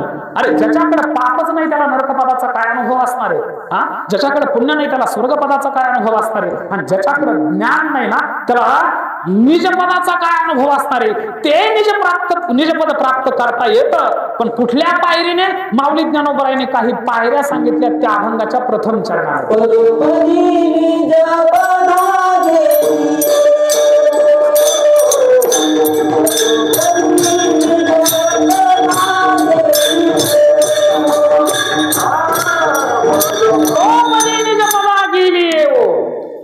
आपल्या या सुंदर प्रकारचं महाराज माऊली ज्ञानोबरायच्या विसाव्याला आपण आहोत ना, बरं का. हे पहिलंच कीर्तन आहे म्हणून त्या पायऱ्या मला आपल्या समोर मांडायच्या होत्या. बरं का, ऐका. पदोपदी निज पदा गेली हो. कोणत्या पायऱ्या? धोत्री संप्रदायामध्ये आणि या वारकरी संप्रदायामध्ये ऐका 4 पायऱ्या सांगितल्यात. बरं का. पहिली पायरी आहे ती मनाची. मन हे वारकरी संप्रदायामध्ये अतिशय महत्वाचं स्थान आहे बरं का, मनाला दिले. हे मन वारकरी संप्रदायामध्ये अलौकिक आहे. ऐका ना, संतांनी अगोदर तुम्हाला काय सांगितलेलं आहे? मन करा रे प्रसन्न. अगोदर मनाला प्रसन्न केल्याशिवाय महाराज वारकरी संप्रदायाची पहिली पायरी चढता येत नाही. विठाला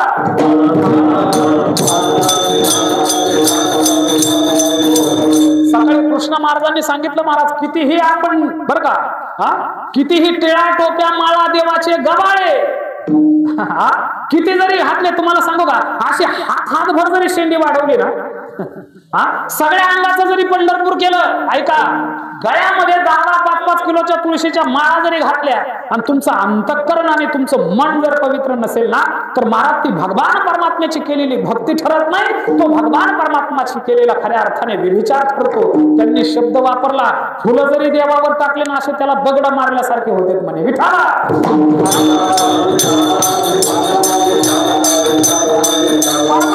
मनाचा आहे महाराज, मनाचा आहे. हे मन अर्जुनाचा देखील चंचल होतो, म्हणून तर तो युद्ध करण्याकरता तयार होत नव्हता. त्याने स्वतः भगवान परमात्म्याला विचारले, प्रभू चंचलही मन कृष्ण प्रमाथिनी बलबद्धुडम तस्याहं निग्रहं मन्ये वायुरेव सुदुष्करम. भगवान हे मन एवढं चंचल आहे ते एकाग्र होत नाही. या मनाला एकाग्र करण्याकरता तुझ्याकडे एखादी साधना आहे का? भगवान परमात्म्याने सांगितलं, अर्जुना या जगामध्ये अनेक प्रकारच्या गोष्टी चंचल आहेत बरं का. बरं का, कोणत्या कोणत्या गोष्टी चंचल आहेत सांगितल्यात भगवान परमात्म्याने. श्री चंचल आहे, वायू चंचल आहे, जल चंचल आहे, अग्नी चंचल आहे, वीज चंचल आहे. त्या काही गोष्टी सांगितल्यात बरं का. आणि त्यामध्ये सर्वात अतिशय भयानक जर वेग कोणाचा असेल तर त्या मनाचा. मनाला बघा तुम्ही, आपण पंढरपुरामध्ये पांडुरंगाच्या समोर उभा आहे असं मनामध्ये आणलं की तिथं ते पोहोचते बरं का. ज्यांनी ज्यांनी बघितलंय, देव निरखून बघितलाय, मनातून अंतःकरणातून बघितलाय, महाराज लगेच पांडुरंगाच्या समोर बरं का. एखाद्याने माऊली ज्ञानोबरायच्या समाधी स्थानामध्ये ते स्थान बघितलंय, एका क्षणामध्ये जर आपण मनाला सांगितलं तिथं जातं माऊलीच्या समाधीच्या जवळ, आपण महाराज तिथं गेल्याशिवाय आपण राहत नाही. मनाचा एवढा वेग आहे बरं का. हे मन किती चंचल आहे तुम्हाला सांगतो. अगोदर माकड किती चंचल आहे आपण तुलना करू, म्हणजे तुम्हाला मन किती चंचल हे कळलं.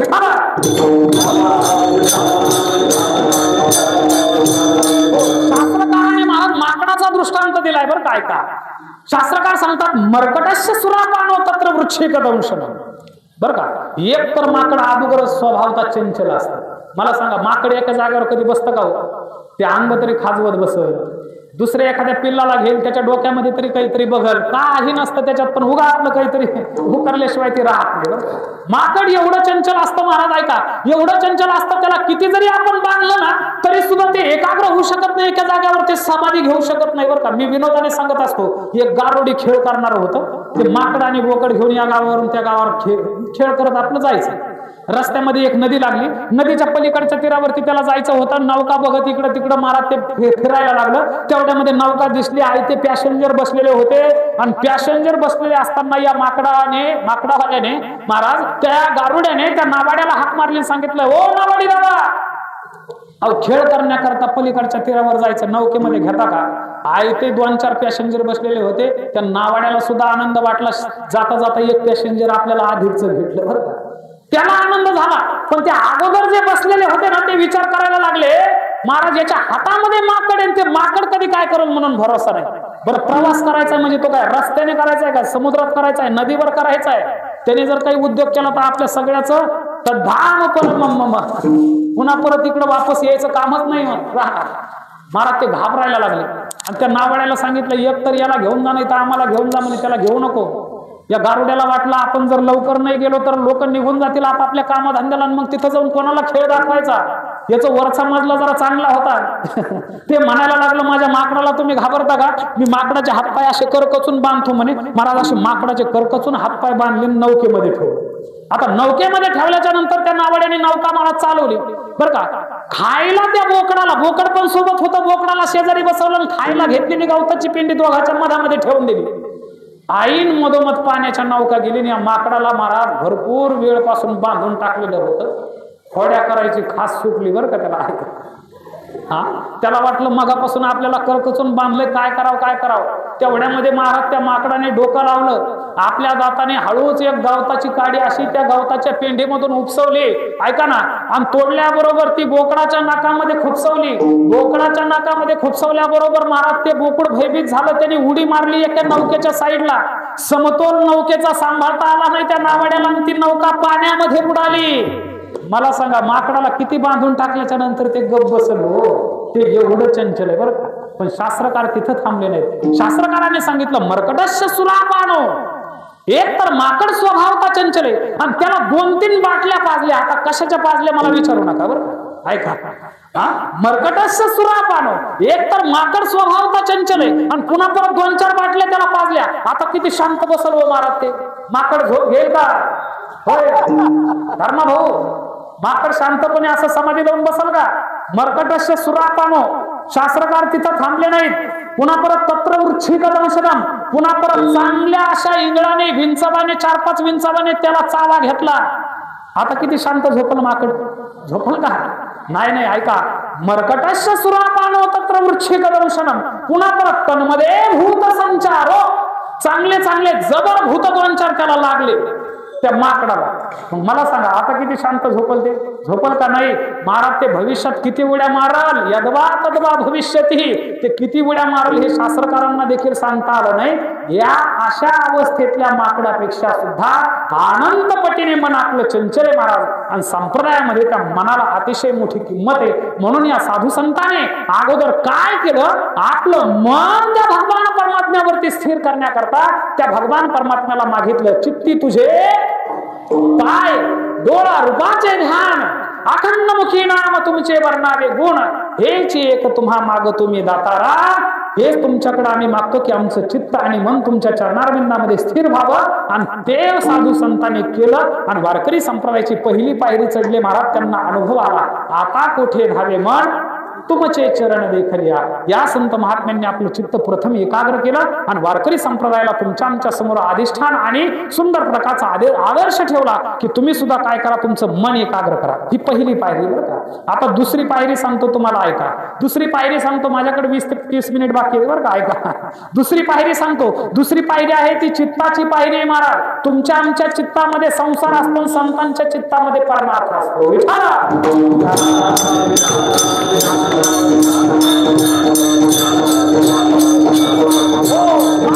चित्तातून संसार बाहेर काढल्याशिवाय वारकरी संप्रदायाची दुसरी पायरी चढता येत नाही बरं काय. संतांच्या चित्तामध्ये काय असतं, काय असतं? परमार्थ असतो. आणि तुमच्या आमच्या चित्तामध्ये काय असतं महाराज? प्रपंच भरलेला असतो. बरं किती भरलेला असतो तुम्हाला सांगू का? एक दृष्टांत सांगतो अगदी थोडक्यामध्ये बरं का. काय झालं, एवढी बायको एका जणाच्या महाराज चित्तामध्ये बसलेली होती, एवढी बसलेली होती. नवीनच लग्न झालेलं होतं. नवीन लग्न झाल्याबरोबर महाराज ते काय करायचं, हेअर सलून मध्ये जायचं बरं का. हेअर सलून मध्ये गेल्याच्या नंतर तिथं सुंदर प्रकारचं मेकअप करायचं आणि तिच्या समोर येऊन उभा राहायचं आणि तिला म्हणायचं, सांग मी दिसतो कसा. आता नवीनच लग्न झाल्यामुळे याचा स्वभाव माहिती नव्हता तिला. हिला वाटलं तुम्ही जर समजा अनिल कपूर सारखे दिसता असं जर म्हटलं तर हे पुन्हा मारायचं आपल्याला जर चुकलं काही तर. ती बिचारी अशी गप बसायची. 1-2 महिने महाराज अशी ती चांगली तब्येत होती, तिची क्रोश झाली, असं संपूर्ण शरीर तिचं संपूर्ण क्षीण झालं. ती नेमकी आमच्याच गावची होती बरं का, आळंदीची. ऐका, ती आळंदीला ज्यावेळेस आली आणि आल्याबरोबर तिला पाहिल्याच्या नंतर म्हटलं, बाळे अगं 1-2 महिने झालं तुझं लग्न होऊन, अगोदर तब्येत तुझी वगैरे तुझी चांगली होती, तिकडं काय सासरी तुला सासरवास आहे का, काय झालं, तुझा नवरा त्रास तुला देतो का, सासू सासरे तुला त्रास देतात का, काय झालं. ती म्हणायला लागली, महाराज देव माणसं आहेत सासू सासरे, बरं नवरा, ती म्हणे माझ्यावर नितांत प्रेम करतात पण त्यांना एक खोड आहे हो म्हणे, ते काय करता असं मेकअप करून माझ्या समोर उभा राहतात, मला म्हणतो सांग मी दिसतो कसा. मी तिला एक सुंदर प्रकारचा संस्कृत श्लोक लिहून दिला, बरं का, संस्कृत श्लोक लिहून दिला आणि तिला सांगितलं जा एक काम कर, त्याने विचारलं ना आता तुला मी कसा दिसतो, एवढा श्लोक त्याला म्हणून दाखव, तुझं काम होईल. विचारा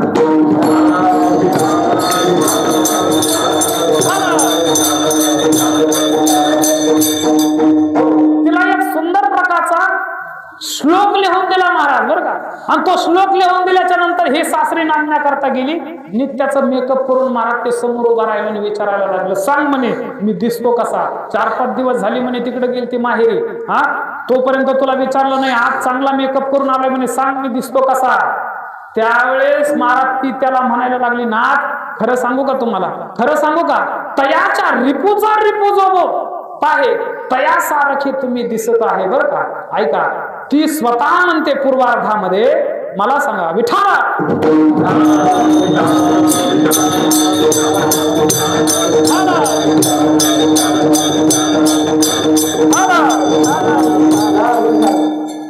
हा पुरंग भक्ष जास्त प्रिय आहे, विसरला होता श्लोक, पुरंग भक्ष जास्त प्रिय आहे, तयाचे वाहन सुंदर दिसत आहे. ती काय म्हणायला लागली, नाथ तुम्ही दिसतात कसे सांगू का मी तुम्हाला, तुरंग भक्ष जास्त प्रिय आहे. तुरंग म्हणजे घोडा, बरं का, संस्कृत मध्ये ऐका, तुरंग भक्ष जास्त प्रिय आहे. घोडा जास्त काय खातो, हरळी खातो. ती हरळी कोण्या देवाला प्रिय आहे, जास्त प्रिय आहे. कोणा देवाला प्रिय, गणपती बाप्पाच्या डोक्यावर नाही का आपण ठेवत, तुरंग भक्ष जास्त प्रिय आहे. तो कोण, गणपती बाप्पा, बरं का. तयाचे वाहन सुंदर दिसत आहे. त्या गणपती बाप्पाचं वाहन काय हो, उंदीर. तयाचे वाहन सुद्धा तुमच्यापेक्षा सुंदर दिसत आहे, पण ती तिथं थांबली नाही. तयाच्या रिपूचा, रिपू म्हणजे शत्रू, त्या उंदराचा शत्रू कोण, भोक्या मांजर. तयाच्या रिपूचा, ती तिथं थांबली नाही, रिपू जो आहे. आणि त्या मांजराचा शत्रू कोण, कुत्रा, विठाला.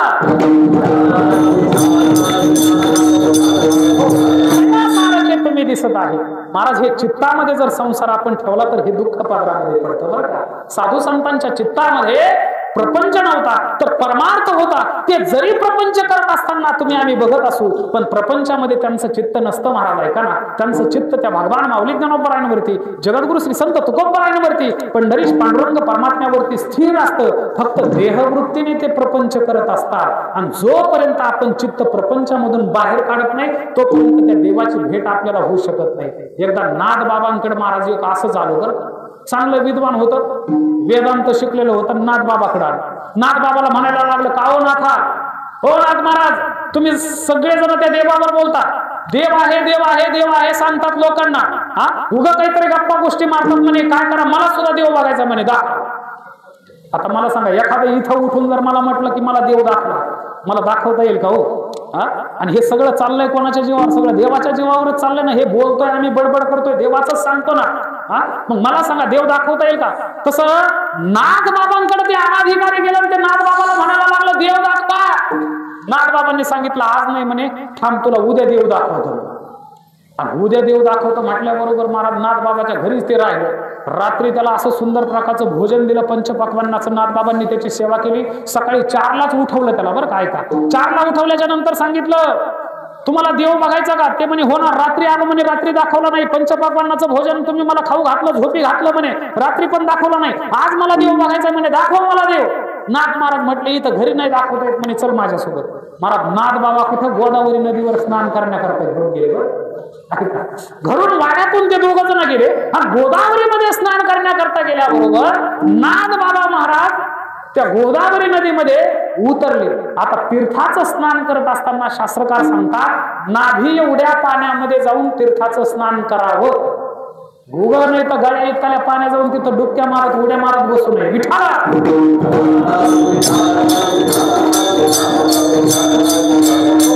तीर्थस्नानाचं सुद्धा शास्त्र आहे महाराज. ऐका, आचमन करण्याकरता पूजेला जर आपण बसलो तर आचमन करण्याकरता हातामध्ये पाणी किती असावं?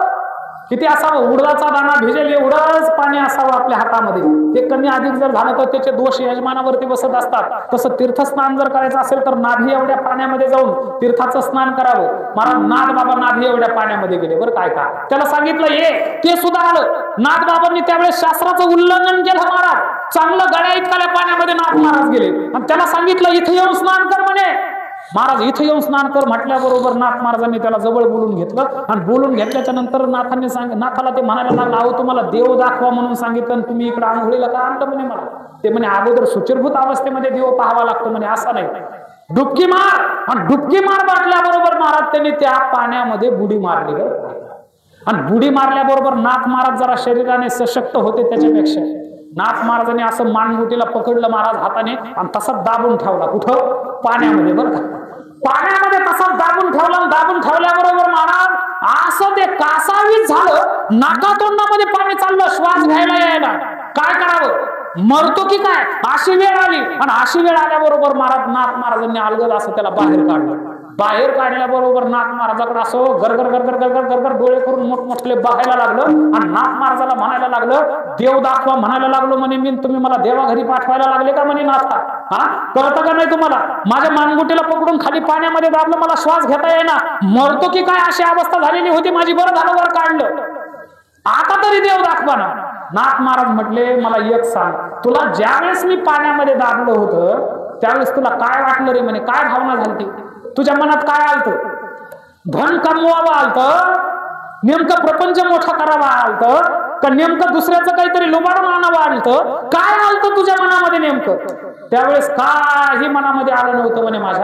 माझ्या चित्तामध्ये फक्त एवढंच गोष्ट आलती की मी कधी या पाण्याच्या बाहेर पडेल आणि श्वास घेईन. तसं नाथ महाराज म्हणायला लागले, असं जे घडलं ना तुझ्यासोबत, तसं जर तुला परमार्थामध्ये जर घडलं बर का, झडझडोन वहिला निघ. बर का, तुझ्या चित्तातून तेवढ्या एकदम तीव्रतेने जर प्रपंच बाहेर गेला आणि परमार्थ जर तुझ्या चित्तामध्ये आला तर तुला ईश्वराची प्राप्ती होऊ शकते. ही भक्ती संप्रदायामध्ये आणि वारकरी संप्रदायामध्ये 2 नंबरची पायरी सांगितली. बरं का, पहिली पायरी कोणती? मन, दुसरी चित्त, तिसरी पुन्हा परत बुद्धी. आता काहीच्या बुद्ध्या काय सांगावं तुम्हाला, माझ्याकडे वेळ तेवढा शिल्लक राहिला नाही, 15 मिनिट राहिले. बरं का, काहीच्या बुद्ध्या काय सांगावं महाराज, कोणाकडे चालतात, कुठेही चालतात. विठ्ठल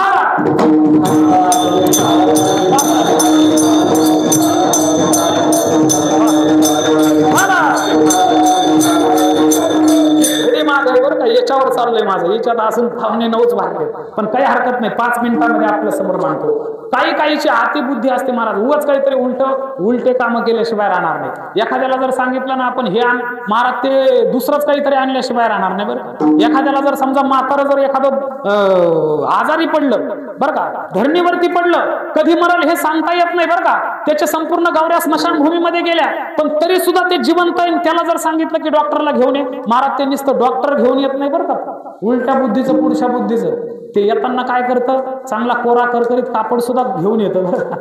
तिकडून मडकं सुद्धा घेऊन येतं महाराज. ते तिकडून चालता चालता गवत्याचा पेंड्या सुद्धा आणतं, बांबू सुद्धा घेऊन येतं. त्याला विचारलं ना हे सगळं कशा करता आणलं, ते म्हणतं हे पिकलेलंच पाणी एक ना एक दिवस मारणारच आहे म्हणे, पुन्हा हे आणण्याकरता चक्कर नको म्हणून अगोदरच घेऊन येतं. म्हणजे हे उलट्या बुद्धीचे पुढच्या बुद्धीचे लोक असतील. बरं का, पण सात्विक बुद्धी सांगितली, परमार्थामध्ये तुमची सात्विक बुद्धी ही परमार्थाकडे आकर्षित झाली पाहिजे. पहिली पायरी आहे मन, दुसरी पायरी कोणती? चित्ताची. तिसरी पायरी सांगितली शास्त्रकाराने ती म्हणजे बुद्धी, आणि चौथी पायरी अहंकारही अंतःकरणामध्ये निर्माण व्हावा. महाराज, गर्व असावा प्रत्येकाला, स्वाभिमान असावा, आपापल्या मार्गाचा स्वाभिमान असावा, आपल्या ज्ञानाचा, आपल्या व्यक्तित्वाचा. बरं का, स्वाभिमान प्रत्येकाला असावा. हा, स्वाभिमान असावा, लाचारी कुठेही पत्करू नये माणसाने. विठ्ठला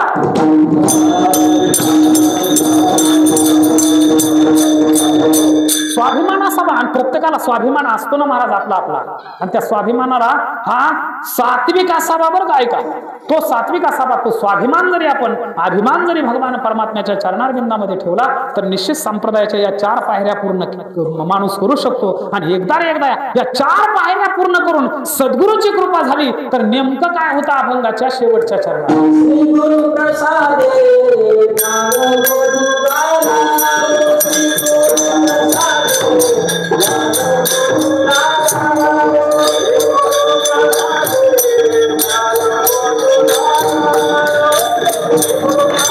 Thank you.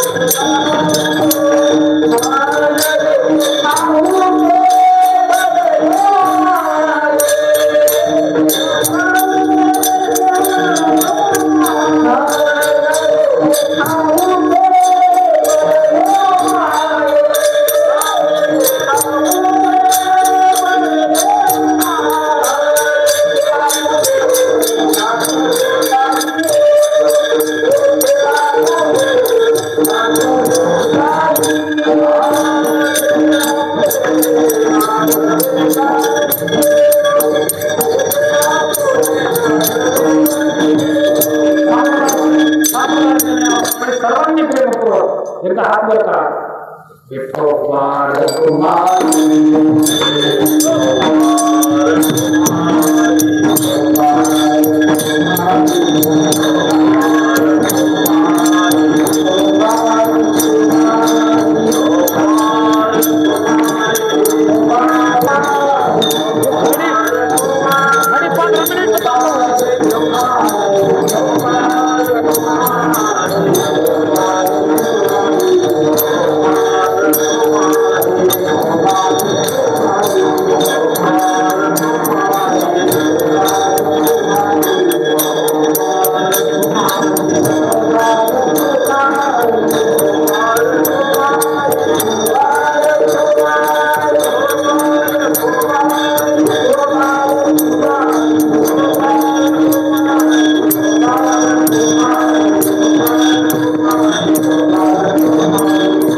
माऊली ज्ञानोबा सांगतात सद्गुरूंची कृपा या 4 पायऱ्या चढून माझ्यावरती झाली आणि मला सद्गुरूंची कृपा झाल्यामुळं मला जे माझ्या जीवनामध्ये माहित नव्हतं ते अस्फलित निर्गुण निराकार परब्रह्म सगुण मूर्तिमंत स्वरूपामध्ये कळालं.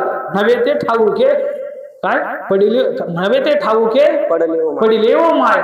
मला जे माहिती नव्हतं ते खऱ्या अर्थाने माहिती झालं. सद्गुरूची कृपा झाल्याच्या नंतर महाराज निश्चित त्या भगवान परमात्म्याचं सामर्थ्य कळतं. भगवान परमात्म्याच्या स्वरूपाची स्थिती कळते. भगवान परमात्मा सुद्धा आपलासा झाल्याशिवाय राहत नाही. म्हणून शास्त्रकार सांगतात एकीकडे जर देव असेल आणि एकीकडे जर समजा संत असतील तर देव सारावे परते आणि संत पूजावे आरते. किंवा गुरु गोविंद दो खडे टाके लागू पाय बलहारी गुरु आपकी जो गोविंद दिखाव. महाराज त्या संतांच्या माध्यमातून देवाकडे जर आपण गेलो तर देव निश्चित लवकर प्राप्त झाल्याशिवाय राहत नाही. तुमचं आमचं परम भाग्य महाराज. स्वानंद सुखनिवासी वैकुंठवासी गुरुनाम गुरु सद्गुरू एकनाथ बाबांच्या परमपवित्र सानिध्यामध्ये आपण माऊलींकडे आणि माऊलींकडून पांडुरंग परमात्म्याकडे जाण्याचं सुंदर प्रकारचं ध्येय उराशी बाळगून सुंदर प्रकारचं आपण परमार्थ करतो आहोत. मी तर माझा अलौकिक खऱ्या अर्थाने भाग्य समजत. एवढी अंतःकरणातून प्रेम करणारी मंडळी ही माझ्या वाटेला या जन्मामध्ये आली. महाराज तुम्ही जे माझ्यावर केलेलं जे ऋण आहे ना हे ऋण मी आयुष्यभर सुद्धा फेडू शकत नाही बरं का. पहिलं ऋण केलं म्हणजे माझ्यावरती म्हणजे श्री गुरु बाबांनी सुंदर प्रकारचा आश्रय आपल्या या धर्मशाळेमध्ये दिला. म्हणून बाबांची पहिली उपकार आहे बरं का. कारण आळंदीमध्ये आल्या आल्या पहिलं ठिकाण माझं होतं ते आपली बेलापूर धर्मशाळा. म्हणजे बाबांचा पहिला खऱ्या अर्थाने कृपा आहे. दुसरी गोष्ट म्हणजे या वास्तूने खऱ्या अर्थाने आधार दिलाय. आतापर्यंत राहिलो जगलो बरं का. सुंदर प्रकारचा अलंकापूर नगरीमध्ये माऊली ज्ञानोबाचं सानिध्य प्राप्त झालं त्या या वास्तूमुळं. आणि म्हणून ही वास्तू महाराज प्राणापेक्षाही मी अधिक जपतो बरं का. खरं सांगतो बाबांना स्मरून सांगतो माऊली ज्ञानोबरायांना खऱ्या अर्थाने स्मरून सांगतो हे कुठल्या तरी एका धर्मशाळेचं काम नाही पण ते काम माझं काम म्हणून अंतःकरणपूर्वक त्या धर्मशाळेची ही सेवा करतो. कारण त्या धर्मशाळेने खऱ्या अर्थाने घडवलं. त्या धर्मशाळेमध्ये बाबांच्या सानिध्यामध्ये येणारे तुम्ही सर्व भक्तगण आता प्रत्येकाचंच नाव सांगणं योग्य नाही. सगळ्याचेच मला नाव माहिती आहे बरं का. या माता मावल्या तरी एवढे जीवापाड प्रेम करतात महाराज काय सांगावं. या जन्मात तरी तुमचं ऋण मी फेडू शकत नाही. सहज वाढदिवस होता. आता ही लेकर ते वाढदिवस आणि ते मला काही आवडत नाही बरं का. कधी माझ्या आयुष्यात माझी जन्मतारीख काय हेही मला माहिती नव्हतं पण ते फेसबुकवर लोकांना कळतं आणि ते लोक मग मला शुभेच्छा देतात फोन करून बरं का कॉल करून. मग मला कळतं की आपला वाढदिवस जवळ आलाय. पण तरी सुद्धा ही लेकरं श्रद्धा म्हणून सुंदर प्रकारचा वाढदिवस तो साजरा करतात. तो वाढदिवस या माता माऊलीने महाराज घरातलाच कोणाचा तरी आपल्यातला एक वाढदिवस म्हणून त्यांनी साजरा केला. एवढी प्रेम करणारी माणसं कुठे भेटतील हो. ही आभाळ एवढी अंतःकरणाची विशाल असणारी संपूर्ण भक्तगण वृंद बाबांच्या सानिध्यामध्ये राहणारी ही नितांत प्रेम करणारी मंडळी. म्हणून त्यांना सुद्धा द्यावे तेवढे धन्यवाद थोडेसे. ही टाळकरी मंडळी आमचे भारतीय बाबा वगैरे ही सगळी लोक नितांत प्रेम करतात आणि मी ज्यांच्याकडे मोठे बंधू म्हणून बघतो महाराज. खरोखर मी कधी माझ्यापेक्षा वेगळं समजलं नाही. अंतःकरणपूर्वक अंतःकरणातून प्रेमच केलं बरं का. मतभेद असू शकतात कुठल्या कुठल्या गोष्टीमध्ये, पण मनभेद माणसामध्ये नसावेत बरं का. आणि जिथं मतभेद असतील तिथं वेगवेगळ्या प्रकारचं हे ठेवून पुन्हा परत अंतःकरण वृत्तीने एकत्र यावं, हाच परमार्थ आहे महाराज. यालाच खऱ्या अर्थाने परमार्थ म्हणतात. मोठे बंधू म्हणून मी ज्यांच्याकडे बघतो ते श्री हरिभक्तीपरायण कृष्णा महाराज म्हात्रे यांनी ही सेवा इथं उपलब्ध करून दिली. धर्मशाळेची सेवाही तुम्ही संपूर्ण ट्रस्ट मंडळीने माझ्याकडे दिली, म्हणून तुम्हाला द्यावेत तेवढे धन्यवाद. थोडेसे झालेली ही कीर्तनरूपी सेवा महाराज पुनश्च एकदा तुमच्या संपूर्ण मातृपितृवत अंतःकरणाच्या श्रोत्याच्या चरणारविंदामध्ये समर्पित करतो. आणि संपूर्ण टाळकरी वृंदांच्या ही सगळी टाळकरी वृंद वादक, आता ही सगळी संस्थेची मंडळी, ह्या लेकरांनी महाराज, ह्या लेकरांना मी सांभाळतो म्हणण्यापेक्षा ही लेकरं मला सांभाळतात बरं का. तुम्हाला सांगतो, रामकथा असू द्या, महाराष्ट्राच्या नाही महाराज भारताच्या कोण्याही कानाकोपऱ्यामध्ये मी जाऊ द्या, सावलीसारखी ही लेकरं माझ्या सोबत राहतात बरं का. सावलीसारखी राहतात. मला जर काही कमी पडलं तर महाराज मला चालतं ते. लाख रुपये मी व्याजाने काढून यांची भरती केलेली. काही काळ, ज्या काळामध्ये माझा काळ नव्हता बरं का, त्या काळामध्ये 50-50 हजार लाख रुपये व्याजाने काढून मी यांची बरोबरी केली. पण एकही दिवस ही लेकरं मी उपवाशी ठेवली नाही. नितांत अंतःकरणपूर्वक ही माझीच लेकरं म्हणून यांच्यावर प्रेम केलं. आणि म्हणून ते सुद्धा तेवढ्या श्रद्धेने माझ्यावर प्रेम करतात महाराज. तेवढ्या श्रद्धेने इथं वास्तव्य असेल. त्यांचं सुद्धा भाग्य की आपल्या या वास्तूमध्ये ते सुंदर प्रकारचं कोणी कीर्तनकार होणारे, कोणी गायक होणारे, उद्याच्या भविष्यातले मोठाले एखादे वादक आहेत, ही मंडळी ही लेकरं खऱ्या अर्थाने सुंदर प्रकारचे होणार. मला सांगा ना, श्री क्षेत्र कोपरखैरणे ते श्री क्षेत्र अलंकापूर नगरीपर्यंत यांनी एवढी अंतःकरणापासून सेवा केली आमचे कृष्णा महाराज. इथून तिथून काकडा असू द्या, हरिपाठ असू द्या, रस्त्याचं भजन असू द्या, अहो इथून तिथून ते लेकरू झिजलं. इथून तिथून सुंदर प्रकारची महाराज ती सुंदर प्रकारचं सेवा करत आले. आमचे महेश महाराज असतील साळवी, महेश महाराज असतील, ते दुसरे महेश महाराज, नितीन महाराज, इकडे आमचे ओम महाराज, माऊली महाराज, सार्थक भैया, इथून तिथून मृदंग वाजवत आले. आपल्या दिंडीचे, आपल्या धर्मशाळेची ही सगळी लेकरं सेवा करतात का नाही? मग तेवढं नितांत प्रेम आपण सुद्धा त्यांच्यावर निष्काम स्वरूपाचं करत राहावं बरं का. एवढीच एक अपेक्षा मी आपल्या चरणारविंदामध्ये ठेवतो. आणि तुमच्याकरता, माऊली ज्ञानोबरायण करता एकच मागणी मागतो की प्रभू सर्वांना सुख लाभावे, लाभो आरोग्य संपदा, भावे कल्याण सर्वांचे, दुःखी कोणी असू नये.